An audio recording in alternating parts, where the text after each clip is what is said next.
සිත්නෙත් අසපුව අපේ සතියන්ත ඉරිදා දවසේ සිත්නෙත් අසපුව වැඩසටහන ආරම්භ කරන්නටයි මේ සූදානම.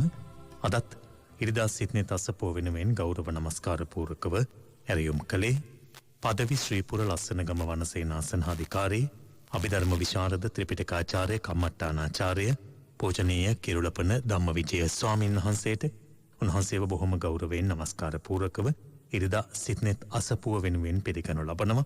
අපි අද දවස තුලදී මේ ධර්ම දේශනා මාලාවේ තවත් වටිනා වූ ධර්ම කොටාශයක් පිළිබඳව පසුගිය වැඩසටහන් මාලාව තුල අපේ හාමුදුරන් වහන්සේ පැහැදිලි කරපු ඒ ධර්ම කාරණාවල අවසාන කොටස වන විචිකිච්ඡාව පිළිබඳව සහ ඊට සමගාමී තවත් දහම් කාරණා අන්තර්ගත දේශනාවක් ශ්‍රවණය කරන්නටයි සූදානම් වෙන්නේ. ඒ නිසා ධර්ම ශ්‍රවණ කුසලයේ ජීවිතයට ලැබුණු මහා වාග්යක් කොට සලකාගෙන බොහොම ගෞරවයෙන් මේ අභිධර්ම කියන උතුම් වූ ධර්ම කොටාශය තුල අපට පහදා දෙන ධර්මය ශ්‍රවණය කරන්නට සූදානම් වෙන්න ඔබට ආරාධනා කරනවා. ඔලයක් පෑනක් එහෙම ළඟ තබා ගතොත් වඩාත් වැදගත් වේවි. නිසා ඒ සඳහා සූදානම් වෙන්න ඇරියුම් කරමින් පූජනීය වන්දනීය කිරුළපන ධම්මවිජය ස්වාමින් වහන්සේට ආරාධනා කරනවා ධර්මානුශාසනාව පැවැත්වීම සඳහා.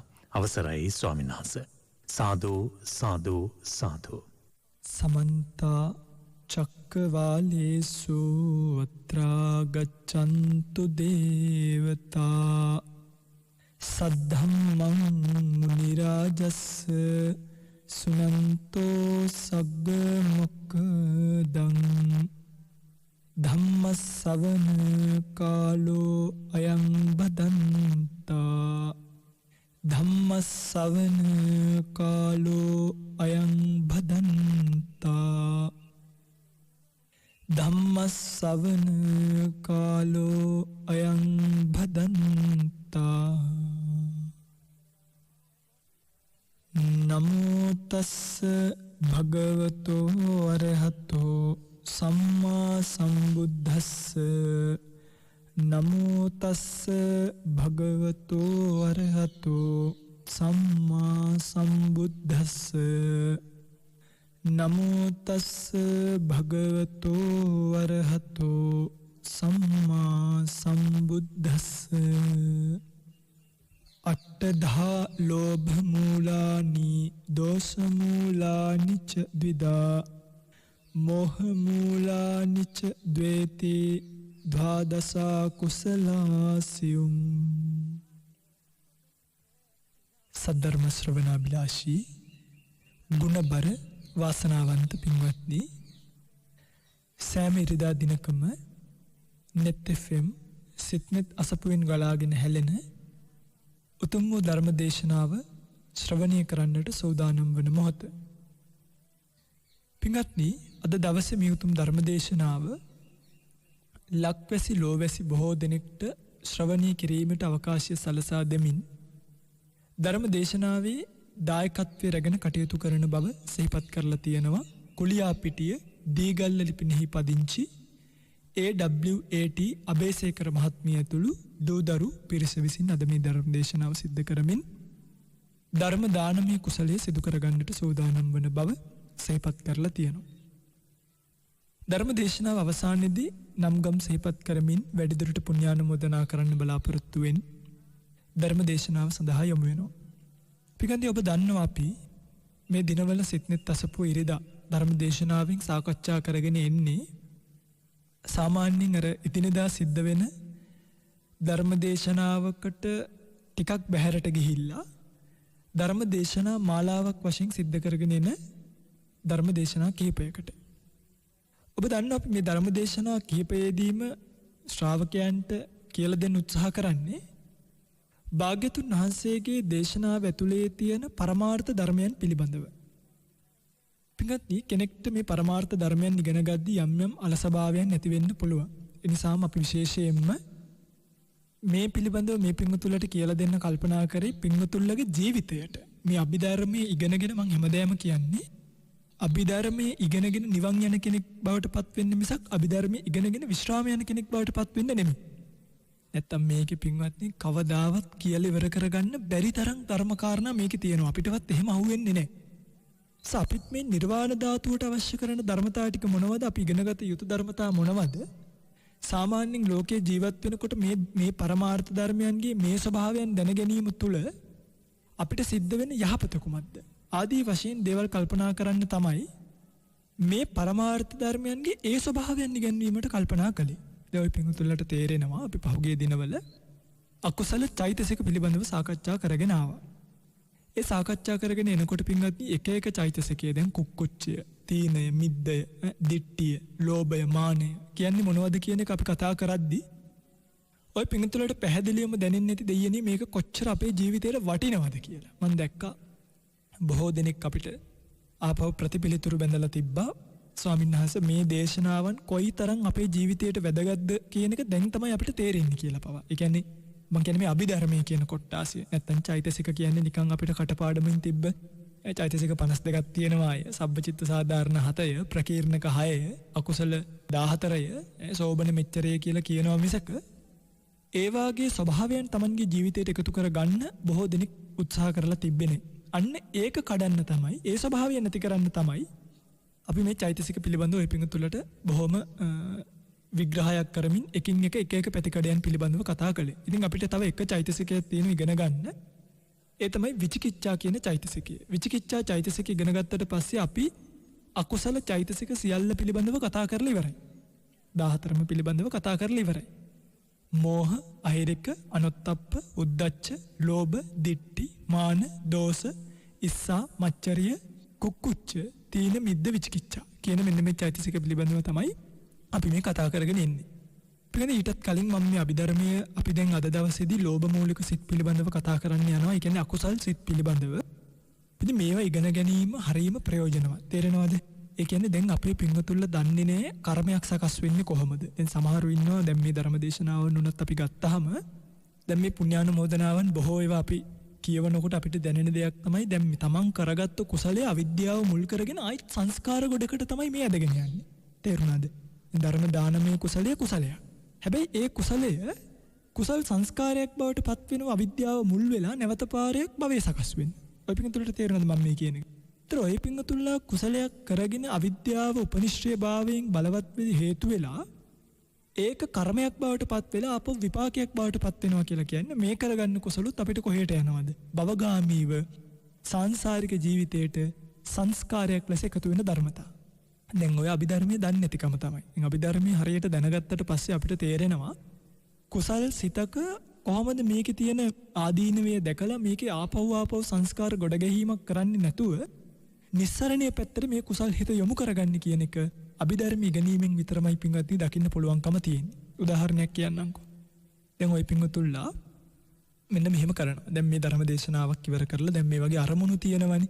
අරමුණු මොනවද? මේ ජීවිතේම එක්ක චතුරාර්ය සත්‍ය ධර්මාබෝධය වේවා කියලා ප්‍රාර්ථනා කරන ගමන් තව වෙන ප්‍රාර්ථනාවනුත් කරනවානේ. නිදුක් නිරෝගී චිර ජීවනය ලැබේවා, සංසාරිකව සුවපත් භාවයට පත් වේවා. ඔය වගේ නොයෙකුත් ප්‍රාර්ථනාවන් තියෙනවා. දැන් ඔය ප්‍රාර්ථනාව සිද්ධ වෙන්නේ අර කුසලයේ මුල් වෙලා අවිද්‍යාව කියන එකත් හේතු වෙලා. කියන්නේ කුසලසිත මුල් කරගෙන ඒ කුසලසිත දිහා බලනවා අවිද්‍යාව මුල් කරගෙන. එතකොට මොකද වෙන්නේ? එතකොට ඔය පිංගුතුල්ලා දන්නවද? එතකොට ඇති වෙන්නේ ලෝභ මූලික සිත. ඔය කුසලයට අවිජ්ජා තණ්හා උපාදාන කියන එක හේතු වෙලා ප්‍රත්‍ය වෙලා විපාක විදියට සකස් වෙනකොට අර අනිෂ්ට විපාකී සකස් කරන්න යනවා. ඉතින් මම මෙහෙම කිව්වහම එකපාරට තේරෙන්නේ නැති වෙයි. මේක ඉගෙන ගන්නකො පින්වත්නි. ඉගෙන ගන්නකොට ඔය පින්වතුන්ලට තේරෙයි මේ අභිධර්ම ඉගෙනීමෙන් කොච්චර ලොකු වටිනාකමක් අපේ ජීවිතවලට ගන්න පුළුවන්කම තියෙනවද කියලා. හොඳයි. ඉතින් අපි අද දවසේ එහෙනම් යමු අපේ කාරණාවට විචිකිච්ඡාව ගැනයි කතා කරන්න තියෙන්නේ. අපි දන්නවා ලක්ෂණ රස පච්චුපට්ඨාන පදට්ඨාන වශයෙන් අපි සාකච්ඡා කරගෙන එන්නේ. මේ විචිකිච්ඡාව කියලා කියන්නේ විචිකිච්ඡාව මේ අටුවාවල විශේෂයෙන්ම හඳුන්වලා තියෙන්නේ විගතා චිකිච්ඡාති විචිකිච්ඡා කියලා. විගතා චිකිච්ඡා. චිකිච්ඡා කියන්නේ පිටින් නුවණට. මොකද්ද? නුවණ කියන පිළියමට. විගතා කියන්නේ පහ වුණා කියන එකට. නුවණ කියන පිළියමින් පහ වුණා. අන්න විගතා චිකිච්ඡා. නුවණ කියන පිළියමින් පහ වුණා කියන එක තමයි විගතා චිකිච්ඡාති විචිකිච්ඡා කියලා සිහිපත් කරලා තියෙන්නේ.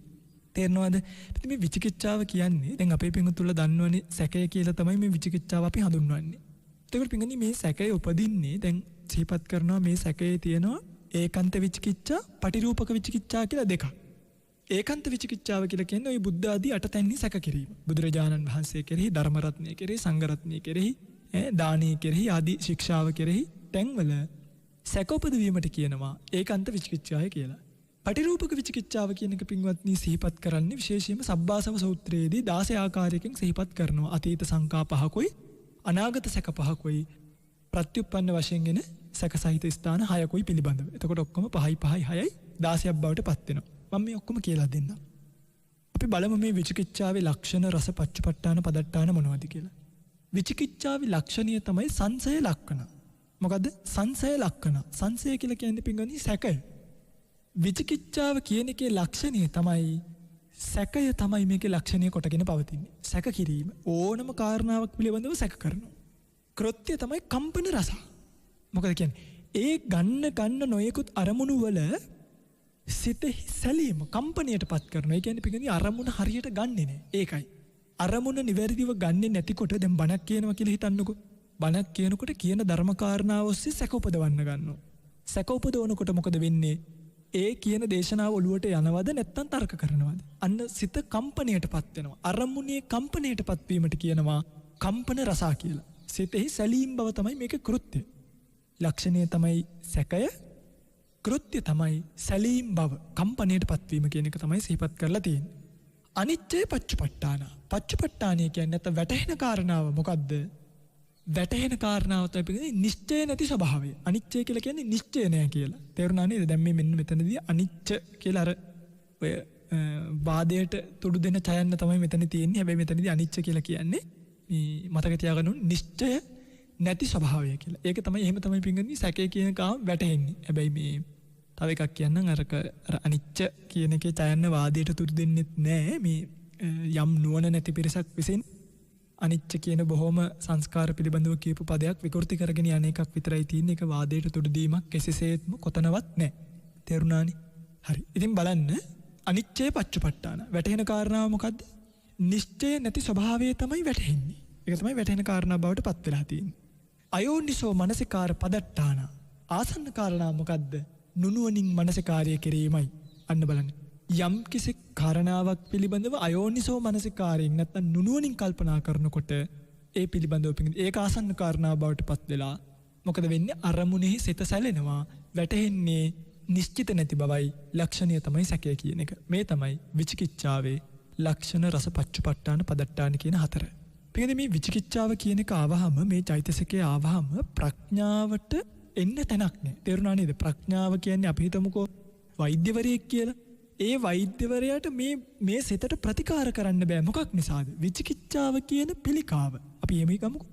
විචිකිච්ඡාව කියන ස්වභාවය නිසා ප්‍රඥාවේ උපකාරය මෙන්න මේ ධර්මතාවයන් වලට ලැබෙන්නේ නැහැ.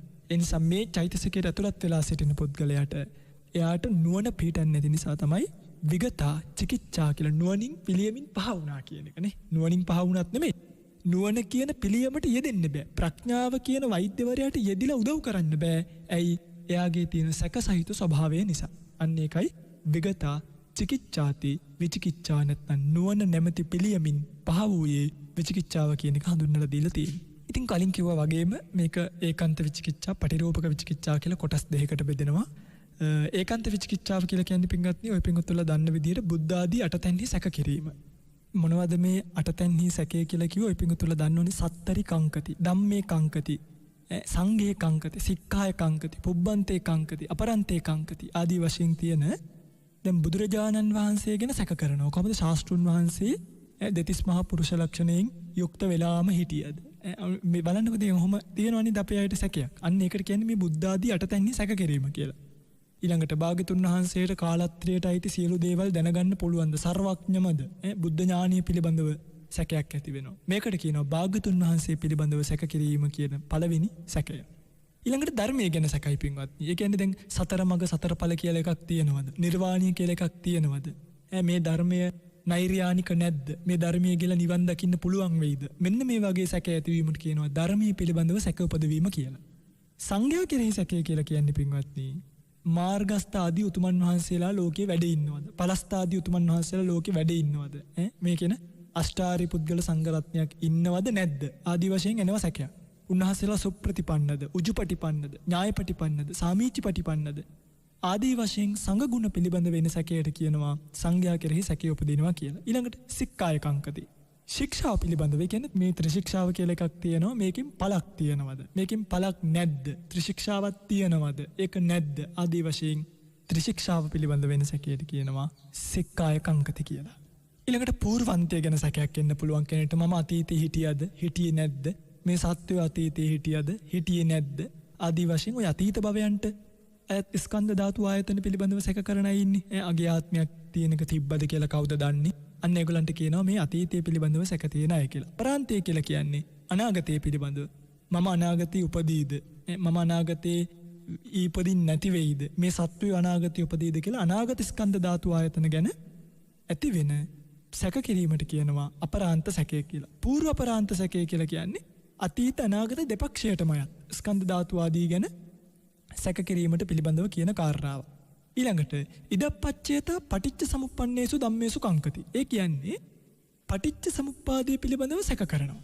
අන්න ඒකට කියනවා කියන්නේ මේ පටිච්ච සමුප්පන්න ධර්මතාවයන්ගෙන් හටගෙන තියෙන වර්තමානීය පිළිබඳව සැක කරන කෙනෙක්ට කියනවා මෙන්න මේ පටිච්ච සමුප්පන්නේසු ධම්මේසු කංකති කියලා. ඉතින් ඔන්න ඕක තමයි පින්වත්නි මේ සාමාන්‍යයෙන් අටතැන් වෙන ඇති වෙන අපි නැත්නම් ඒකාන්ත විචිකිච්ඡාව කියලා කියපු එක විචිකිච්ඡා જાතිය. තව විචිකිච්ඡා જાතියක් තියෙනවා. ඒකට කියන්නේ පටිරූපක විචිකිච්ඡාව කියලා.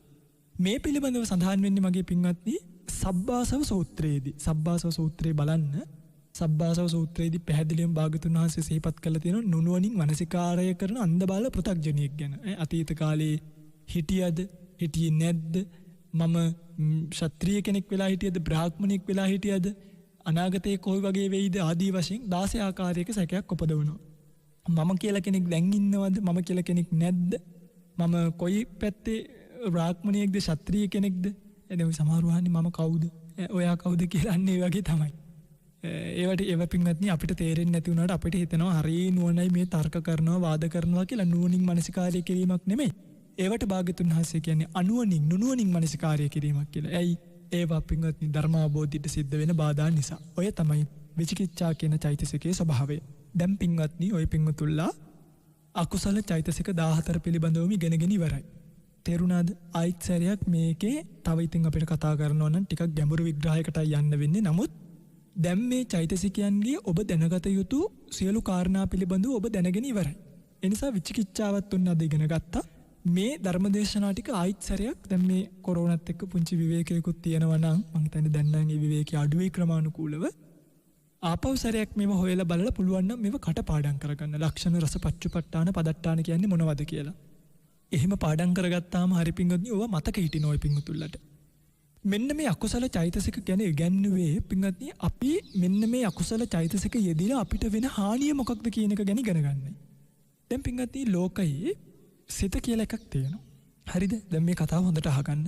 සිත කියලා එකක් තියෙනවා. ඒ සිතින් තමයි අරමුණු දැන ගැනීම කියන එක සිද්ධ වෙන්නේ. ඒ කියන්නේ සිත කියලා පිංගුත්නි මැෂින් එකක් නෙමෙයි. තේරුණාද? ඔය පිංගුතුල්ලා හිතන්න එපා. ඔය පිංගුතුල්ලාගේ හදවතේ මැෂින් එකක් තියෙනවා. ඒක තමයි හිත කියලා කියන්නේ. අරමුණක් ආවම මේ මැෂින් එක ඔටෝ ස්ටාර්ට් වෙලා මෙහෙම මේ අරමුණ අරගෙන ආයි ඔෆ් වෙනවා. එහෙම එකක් නෙමෙයි. ඔබ යම් අරමුණක් දැනගන්නවද ඒ දැනීම් ස්වභාවයටමයි. මොකද හිතේ ලක්ෂණය විජානන ලක්ෂණ. මතකද? චිත්තං කියන්නේ මොකද? මම ওই පිංගුතුලට මේක කලින් කියලා දුන්නා. විජානන ලක්ෂණ. විජානන ලක්ෂණ කියලා කියන්නේ අරමුණු දැන ගැනීම. මොකද්ද ලක්ෂණය? දැන ගැනීමටම කියන නම තමයි සිත කියලා කියන්නේ. කියන්නේ සිත විසින් දැනගන්නවා කියන තැනකට එන්න එපා. අරමුණ දැනගන්න ස්වභාවයටම කියන අරමුණේ දැන ගැනීමටම කියන නමක් තමයි සිත කියලා කියන්නේ. තේරුණාද මම මේ කියන එක? දැන් අපේ පිංගුතුල හිතන් ඉන්නේ සිතින් දැනගන්නවා කියලා. නෑ. අරමුණු දැනගන්න ස්වභාවයටම කියන්නේ පිංගුතුනි සිතක් ඉපදුනාය. දැන් දැක්කා කියලා කියන්නේ සිතින් දැක්ක නෙමෙයි. දැක්කා කියලා කියන්නෙම පිංගුතුනි චක්කු විඥාණයට කියන තවත් නමක්. තේරුණාද මම මේ කියන එක? ඇහුවා කියලා කියනකොට හිතින් අපි ඇහුවා නෙමෙයි. ඇහුවා කියන තැන තියෙන්නෙම සෝත විඥානීය කියන ස්වභාවය. තේරුණා නේද පිංගුතුලට මම මේ කියන එක? අපි හිතින් අහනවා හිතින් බලනවා නෙමෙයි. බලන ස්වභාවයටම තමයි කියන්නේ. එතන තමයි විඥානං. විඥානන ස්වභාවයටම තමයි සිත කියලා කියන්නේ. මෙන්න මේ හිතේ වේගය කොච්චරද කියනවනම් අපිට ඒක හිතා ගන්න බෑ. ඒක හිතින් කරපු එකක් කියලා. කියන්නේ සිතේ ස්වභාවයක් කියලා හිතා ගන්න බැරි කමටම අපි හිතනවා නිකන් ඒක අපි කරා වගේ සංඥාවක් තමයි අපිට එන්නේ. සිතේ ස්වභාවය තමයි මේක. එතකොට සිත් කීයක් තියෙනවද? දැන් ওই පිංගුතුලේ මං ඇහුවොත් ওই පිංගුතුලට සිත් කීයක් තියෙනවද? ඇත්තටම පිංගුතුනි ওই පිංගුතුලට තියෙන්නේ එක හිතයි. මතක තියාගන්න. මොකද්ද? එක හිතයි තියෙන්නේ. වෙනස තමයි ඒ හිත එක ආකාරයට යෙදිලා ක්‍රම කීපයකට මේ හිත පෙන්වන්න පුළුවන්. ඒ කියන්නේ අර දැන් එකම තේකොළ ಜಾතිය නැතුව වෙන වෙන තේකොළ ಜಾතිය හැදලා තේකක් හැදුවාම අපි කියන්නේ මේ තේකොළ වලින් හදපු තේක. අර තේකොළ වලින් හදපු තේක. එකම තේකොළ කියන්නේ එකම ස්වභාවයක්. එකම තේකට වැටිලා තියෙන්නේ. හැබැයි දාපු තේකොළ ಜಾතිය වෙනස් වගේ යම් යම් චෛතසික ධර්මයන්ගේ එකතුවෙන් හැඩ රූප ගැන්වෙන සිතට කියනවා ඒ නම් දෙක කියන්නේ ලෝභය අධිකව යෙදෙන චෛතසිකයක් යෙදෙන සිතක් තිබ්බොත් ලෝභ මූලික සිතක්. ද්වේෂය අධික ලෙස යෙදෙන සිතක් තිබ්බොත් අපි කියනවා ඒකට ද්වේෂ මූලික සිතක් කියලා. දැන් ওই පිංගුතුලට මේ සිත ගැන කියලා දෙද්දී ওই පිංගුතුලට තේරෙයි මේ හිතේ හරි ලස්සන සංසිද්ධියක් තියෙනවා. මේ චෛතසිකත් එක්ක යෙදීමෙන් හිත කොහොමද මේ වගේ විවිධ රූප අපිට පෙන්වලා දීලා තියෙන්නේ කියලා. හොඳයි. මේ බලන්න අපි එහෙනම් සාමාන්‍යයෙන් ටිකක් සාම්ප්‍රදායිකව කරන ඉගැන්වීමෙන් මෙහාට ඇවිල්ලා අපි මේ සිත පිළිබඳව ඉගෙන ගන්න යමු. පිටක්දී මම කිව්වට සිත එකක් කියලා අභිධර්ම ඉගෙන ගැනීමේ පහසුවට අපි මේ සිත කොටස් 89කට ඉගෙන ගන්නවා. කෙටි ක්‍රමයෙන් කොටස් 89යි. දීර්ඝ ක්‍රමයෙන් සිත 121ක් බවට පත් වෙනවා. එතකොට අපිට ඉගෙන ගන්න තියෙනවා සිත 89ක් පිළිබඳව. වරහන් ඇතුලේ මතක තියාගන්න 121ක් කියලා විස්තර ක්‍රමයෙන්ුත් පෙන්වන්න පුළුවන්කම තියෙන බව. ඉතින් අපි 89ක් කියලා අද ඉඳන් කතා කරලා 89 පිළිබඳව තමයි මේ ඉගෙන ගන්න යන්නේ. ඒ 89 යම් කෙනෙක් හරියට ඉගෙන ගත්තොත් එයාට මේ ජීවිතේ වෙන සියලු සංසිද්ධි මොනවද කියලා ධානලාභී වෙනකොට, අරූපාවචර ධානලාභී වෙනකොට, ලෝකෝත්තර භාවයට යනකොට, මාර්ගයට යනකොට මොකක්ද මේ මා තුළ සිද්ධ වෙන සිදුවීම මොකක්ද කියන එක මේ සිතේ ක්‍රියාකාරීත්වයත් එක්ක හඳුනා ගන්න පුළුවන්කම ලැබෙනවා. හොඳයි. පිටකදී මේ සිත ප්‍රධාන වශයෙන් කොටස් 3කට පෙන්වන්න පුළුවන්. මොනවද? කර්ම, විපාක, ක්‍රියා කියලා. කර්ම, විපාක, ක්‍රියා. කර්ම විඥාන කියලා කොටාසයකුත් තියෙනවා. විපාක විඥාන කියලා කොටාසයකුත් තියෙනවා. ක්‍රියා විඥාන කියලා කොටාසයකුත් තියෙනවා. කර්ම කියන එක ගත්තාම කර්ම වල අපි දන්නවනේ කුසල් කර්ම කියලා එකකුත් තියෙනවා, අකුසල් කර්ම කියලා එකකුත් තියෙනවා. එතකොට කුසල් කර්ම, අකුසල් කර්ම, විපාක විඥාන, ක්‍රියා විඥාන කියලා ඔන්න අපිට කොටස් 4ක් මේකේ හොයාගන්න පුළුවන්කම ලැබෙනවා. තේරුණාද මම මේ කියන එක? සිත, කර්ම, විපාක, ක්‍රියා කියලා කොටස් 3යි. ඒකෙත් කර්ම කියන එක කුසල් අකුසල් කියලා කොටස් 2කට බෙදා ගන්න අපිට පුළුවන්කම ලැබෙනවා. ඉතින් පින්වත්නි මෙන්න මෙහෙම අපි මේ සිත ගැන ඉගෙන ගන්න යනකොට මේ සිත පළවෙනියටම පින්වත්නි අපිට බෙදා ගන්න පුළුවන් භූමිය වශයෙන්. මම ওই පින්තුලට කලින් ධර්ම දේශනාවකදී සිහිපත් කළා කාමාවචර භූමිය, රූපාවචර භූමිය, අරූපාවචර භූමිය, ලෝකෝත්තර භූමිය කියලා. කාමාවචර භූමිය කියලා කියන්නේ පින්වත්නි යම් කිසි සිත් කොටාසයක් මේ කාමාවචර ලෝක තුල වැඩි වැඩියෙන් පහළ වෙනවා නම් මොනවද කාමාවචර? සතර පායත්, මනුෂ්‍ය ලෝකයත්, චාතුම් මහරජකේ ඉඳන් පරිනිම්මිත වසවර්තිය දක්වාම තියෙන දිව්‍ය ලෝක 6ත්, සතර පායත්, මනුෂ්‍ය ලෝකය, දිව්‍ය ලෝක 6ටත් කියනවා කාමාවචර භූමිය කියලා. මෙන්න මේ කාමාවචර භූමිය වල යම් සිත් කොටාසයක් වැඩිපුර හට ගන්නවා නම් අන්න ඒ සිත් කොටාසයට කියනවා කාමාවචර සිත්ය කියලා. ඒකෙන් කියන්නේ නෑ කාමාවචර සිත් රූපාවචර භූමිය හටගන්නේ නෑ කියලා. තේරුණාද මම මේ කියන එක? කාමාවචර සිත් අරූපාවචර භූමිය හටගන්නේ නෑ කියලා නෙමෙයි මේ කියන්නේ. කාමාවචර සිත් ලෝකෝත්තර භාවයට පත්වෙච්ච ආර්යතුමෙක් ගාව හටගන්නේ නෑ කියලා නෙමෙයි මේ කියන්නේ. ඒක වෙනම කතාවක් මම ඒක කියලා දෙන්න. කාමාවචර භූමිය ඇති වෙන සිත් මොනවද? රූපාවචර භූමිය ඇති වෙන සිත් මොනවද? අරූපාවචර භූමිය ඇති වෙන සිත් මොනවද? ලෝකෝත්තර භූමියේදී ඇති වෙන සිත් මොනවද කියන එක අපි වෙන වෙනම ඉගෙන ගමු. තේරුණාද මම මේ කියන එක? ඒ කියන්නේ පිටින් දැන් අපි කියතුවාම කාමාවචර භූමිය වල කාමාවචර සිත් විතරක් නෙමෙයි පහළ වෙන්නේ. යම් කෙනෙක් කාමාවචර භූමියක ඉඳලා රූපාවචර ධානයක් වැඩුවොත් එයා කාමාවචර භූමියේ හිටියට එයා වඩන්නේ මොන සිද්ද? එයා රූපාවචර සිත් වඩන කෙනෙක් බවට පත් වෙනවා. තේරුණා නේද? ඒ නිසා මතක තියාගන්න කාමාවචර කියලා කියන්නේ වැඩි වශයෙන් සැරිසරන හිත් වලට. අනිත් සිත් යෙදෙන්නේ නැහැ කියලා එහෙම කිව්ව නෙමෙයි. රූපාවචර භූමි 16ක් තියෙනවා. බ්‍රහ්ම ලෝක 16ක් තියෙනවා රූපාවචර. ඒ රූපාවචර භූමියේ වැඩිමනක් වශයෙන් පහළ වෙන සිත් වලට කියනවා රූපාවචර සිත් කියලා.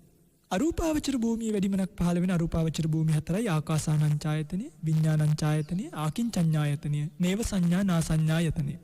කියන මේ භූමි 4 වැඩිපුර පහළ වෙන සිත් වලට කියනවා, වැඩිපුර හැසිරෙන සිත් වලට කියනවා අරූපාවචර සිත් කියලා. ලෝකෝත්තර භූමිය කියලා පින්වත්නි 아무තු භූමියක් නැහැ. කියන්නේ කාමාවචර, රූපාවචර, අරූපාවචර කියන භූමිය කියන්නේ සත්වයා වාසය කරන තැන.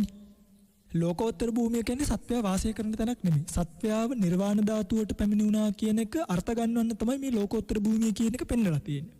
ඇත්තටම ලෝකෝත්තර භූමිය කියලා එකක් නැහැ. හැබැයි ලෝකෝත්තර භාවයට පත්වීම තුළ පහළ වෙන සිත් හඳුන්වන්න තමයි මේ ලෝකෝත්තර භූමිය කියන එක පෙන්වලා දීලා තියෙන්නේ. හොඳයි. දැන් මම හිතන්නේ ඔය පින්තුලට තේරෙනවා ඇති කාමාවචර සිත් කියන්නේ මොනවද? රූපාවචර සිත් කියන්නේ මොනවද? අරූපාවචර සිත් කියන්නේ මොනවද? ලෝකෝත්තර සිත් කියන්නේ මොනවද කියන එක සම්බන්ධව තේරෙනවනේ. හොඳයි. කාමාවචර සිත් පින්වත්නි 54ක් තියෙනවා. අහගන්න මේවා. කාමාවචර සිත් 54යි. රූපාවචර සිත් 15යි. අරූපාවචර සිත් 12යි. ලෝකෝත්තර සිත් 8යි. ගණන් හදලා බලන්න. කාමාවචර සිත් 54යි. කාමාවචර සිත් 54ට රූපාවචර 15 එකතු වුණාට පස්සේ 69යි. අරූපාවචර 12 එකතු වුණාට පස්සේ 81යි. තේරුණා නේද? ලෝකෝත්තරට එකතු වුණාට පස්සේ කීයක් වෙනවද? 89ක් බවට පත් වෙනවා. 54යි 15යි 12යි 8යි. කාමාවචර භූමියේ පහළ වෙන සිත් 54යි. රූපාවචර භූමියේ පහළ වෙන සිත් 15යි. අරූපාවචර භූමියේ පහළ වෙන සිත් 12යි. ලෝකෝත්තර භූමියට අයිති සිත් 8ක් බවට පින්වත්නි මේ අභිධර්මයේදී ඉගෙනීමේ පහසුව පිණිස බෙදලා දක්වලා පෙන්වලා දීලා තියෙනවා. ඉතින් අපි අද කතා කරන්න යන්නේ අපි පින්වත්නි මේ භූමි හතරෙම සිත් පිළිබඳව කතා කරනවා. කාමාවචර භූමිය, රූපාවචර භූමිය, අරූපාවචර භූමිය සහ ලෝකෝත්තර භූමිය ගැන. අද අපි කතා කරන්න යන්නේ කාමාවචර භූමිය පිළිබඳවයි. කාමාවචර භූමියේ සිත් පිළිබඳව සාකච්ඡා කරන්න ආරම්භ කරන මේ ධර්ම දේශනාවෙන් මත්තට සියලුම භූමිය වල පහළ වෙන සියලුම සිත් පිළිබඳව එකින් එක විස්තර කරලා දෙන්න බලාපොරොත්තු වෙනවා. හොඳයි. ඉතින් මේ කාමාවචර භූමියේ සිත් 54 විශේෂයෙන්ම තවත් කොටස් තුනකට බෙදෙනවා. අකුසල් සිත්, අහේතුක සිත් සහ කාමශෝභන සිත් කියලා. තේරෙනවද පින්වත්නි? කාමාවචර සිත් 54 ආයිත් කොටස් තුනකට බෙදෙනවා. අකුසල් සිත් 12ක් තියෙනවා. අහේතුක සිත් 18ක් තියෙනවා. එතකොට 12යි 18යි 30යි කාමශෝභන සිත් 24ක් බවට පත් වෙනවා. හරිද පින්වත්නි? දැන් ওই පින්තුල මේක පුංචි පිරමීඩ් එකක් වගේ chart එකක් ගහගන්න. ඔන්න උඩින්ම ලිව්වා සිත කියලා. මැදට වෙන්නේ සිත කියලා ලියාගන්න. වරහන් ඇතුලේ සිත් කීයක් තියෙනවද? 89යි. ඊට ඉස්සරහින් ආයිත් ඉරක් ගහලා ලියාගන්න විස්තර වශයෙන් 121යි. එතකොට දැන් අපි 89 තමයි ඉගෙන ගන්න යන්නේ. මේ 89 ආයි කොටස් හතරකට බෙදෙනවා. මොනවද? කාමාවචර සිත්, රූපාවචර සිත්, අරූපාවචර සිත්, ලෝකෝත්තර සිත් කියලා. කාමාවචර සිත් 54යි. වරහන් ඇතුලේ අංකය දාගන්න. රූපාවචර සිත් 15යි. අරූපාවචර සිත් 12යි. ලෝකෝත්තර සිත් 8යි. හරි? දැන් ඔන්න කාමාවචර, රූපාවචර, අරූපාවචර, ලෝකෝත්තර කියලා ඔන්න දැන් අපි කොටස් හතරකට බෙදාගන්න. ආයිත් අපි මේක තවත් විග්‍රහ කරගන්න. කාමාවචර කියන සිත් කොටාසය තවත් කොටස් තුනකට බෙදාගන්න. මොනවද? අකුසල් සිත්, අහේතුක සිත් සහ කාමශෝභන සිත්. තේරුණාද මම කියන එක? අකුසල් සිත්, අහේතුක සිත් සහ කාමශෝභන සිත්. අකුසල් සිත් 12යි. අහේතුක සිත් 18යි. කාමශෝභන සිත් 24යි. දැන් අපි ආයිත් මේකේ පින්ගති දැන් මේ එකින් එක දිග අරගන්නයි යන්නේ. දැන් ඔන්න අපිට තියෙනවා අකුසල් සිත් ඉගෙන ගන්න. ඊළඟට අහේතුක සිත්, ඊළඟට කාමශෝභන සිත්. ඊළඟටයි අපි රූපාවචර කියන එකට යන්නේ. ඒක ඉගෙනගෙන ඊළඟට අරූපාවචර. ඒක ඉගෙනගෙන ඊළඟට ලෝකෝත්තර. තේරුණා නේද? මේක හරිය පින්ගති පිළිවෙලයි. හොඳට අහන්නකො. හොඳට අහනකොට මේකේ ඔබට ලොකු පිළිවෙලක් දැනෙනවා. ඔන්න දැන් අපි එනවා කාමාවචර සිත් යටතේ තියෙන අකුසල් සිත් පිළිබඳව ඉගෙන ගන්න. පින්වත්නි මෙන්න මේ අකුසල් සිත් 12ක් කිව්වනේ. මේ අකුසල් සිත් 12න් පින්වත්නි 8ක් ලෝභ මූලිකයි. කියන්නේ අකුසල් සිත් 12න් ලෝභ මූලික සිත් 8ක් තියෙනවා. ද්වේෂ මූලික සිත් 2යි 10යි. මෝහ මූලික සිත් 2යි. ඔන්න 12 හැදෙන විදිය. ලෝභ, ද්වේෂ, මෝහ කියන අකුසල් මූල තුනෙන් තමයි මේ අකුසල් සිත් හැදෙන්නේ. ඇති වෙන්නේ කොහොමද? ලෝභ මූලික සිත් 8යි, ද්වේෂ මූලික සිත් 2යි, මෝහ මූලික සිත් 2යි. පින්වත්නි අපි ඔක්කොටම කලින් මෙන්න මේ සිත් මොනවද කියන එක පිළිබඳව ලියා ගැනීමක් කරමු. පින්වතුල මොකක් හරි කොලයක් පෑනක් අරගෙන පොතක් අරගෙන මේවා ලියා ගන්න. ලෝභ මූලික සිත් 8. දැන් ඇත්තටම ওই පින්වතුලට පුළුවන් නම් ওই අභිධර්ම මාර්ගයේ වගේ අපේ රේරුකාණී නායක ස්වාමීන් වහන්සේ ලියපු පොත්වල මේ සිත් පිළිබඳව සඳහන් කරලා තියෙනවා. හරියට අකුරු බලාගෙන ලියා ගන්න. ලෝභ මූලික සිත් 8 තමයි සෝමනස්ස සහගත, දිට්ඨිගත සම්පයුත්ත, අසංකාරික හිත. පළවෙනි සිත. දෙවෙනි එක සෝමනස්ස සහගත, දිට්ඨිගත සම්පයුත්ත, සසංකාරික හිත. වෙනස් වුණේ මොකද්ද? අසංකාරික සහ සසංකාරික කියන එක විතරයි. ඊළඟට එනවා සෝමනස්ස සහගත, දිට්ඨිගත විප්පයුත්ත අසංකාරික හිත. සෝමනස්ස සහගත, දිට්ඨිගත විප්පයුත්ත සසංකාරික හිත. දෙවෙනි දෙකේදී වෙනස් වුණේ මොකද්ද? පළවෙනි එකේ දිට්ඨිගත සම්පයුත්ත වුණා. දෙවෙනි දෙකේ දිට්ඨිගත විප්පයුත්ත වුණා. දැන් කීයක් ලියලාද අපි? 4ක් ලියලා. මොනවද? සෝමනස්ස සහගත, දිට්ඨිගත සම්පයුත්ත අසංකාරික එකයි. සෝමනස්ස සහගත, දිට්ඨිගත සම්පයුත්ත සසංකාරික එකයි. සෝමනස්ස සහගත, දිට්ඨිගත විප්පයුත්ත අසංකාරික එකයි. සෝමනස්ස සහගත, දිට්ඨිගත විප්පයුත්ත සසංකාරික එකයි. 4යි. 8ක් තියෙනවා කිව්වනේ. මොකද්ද ඉතුරු 4?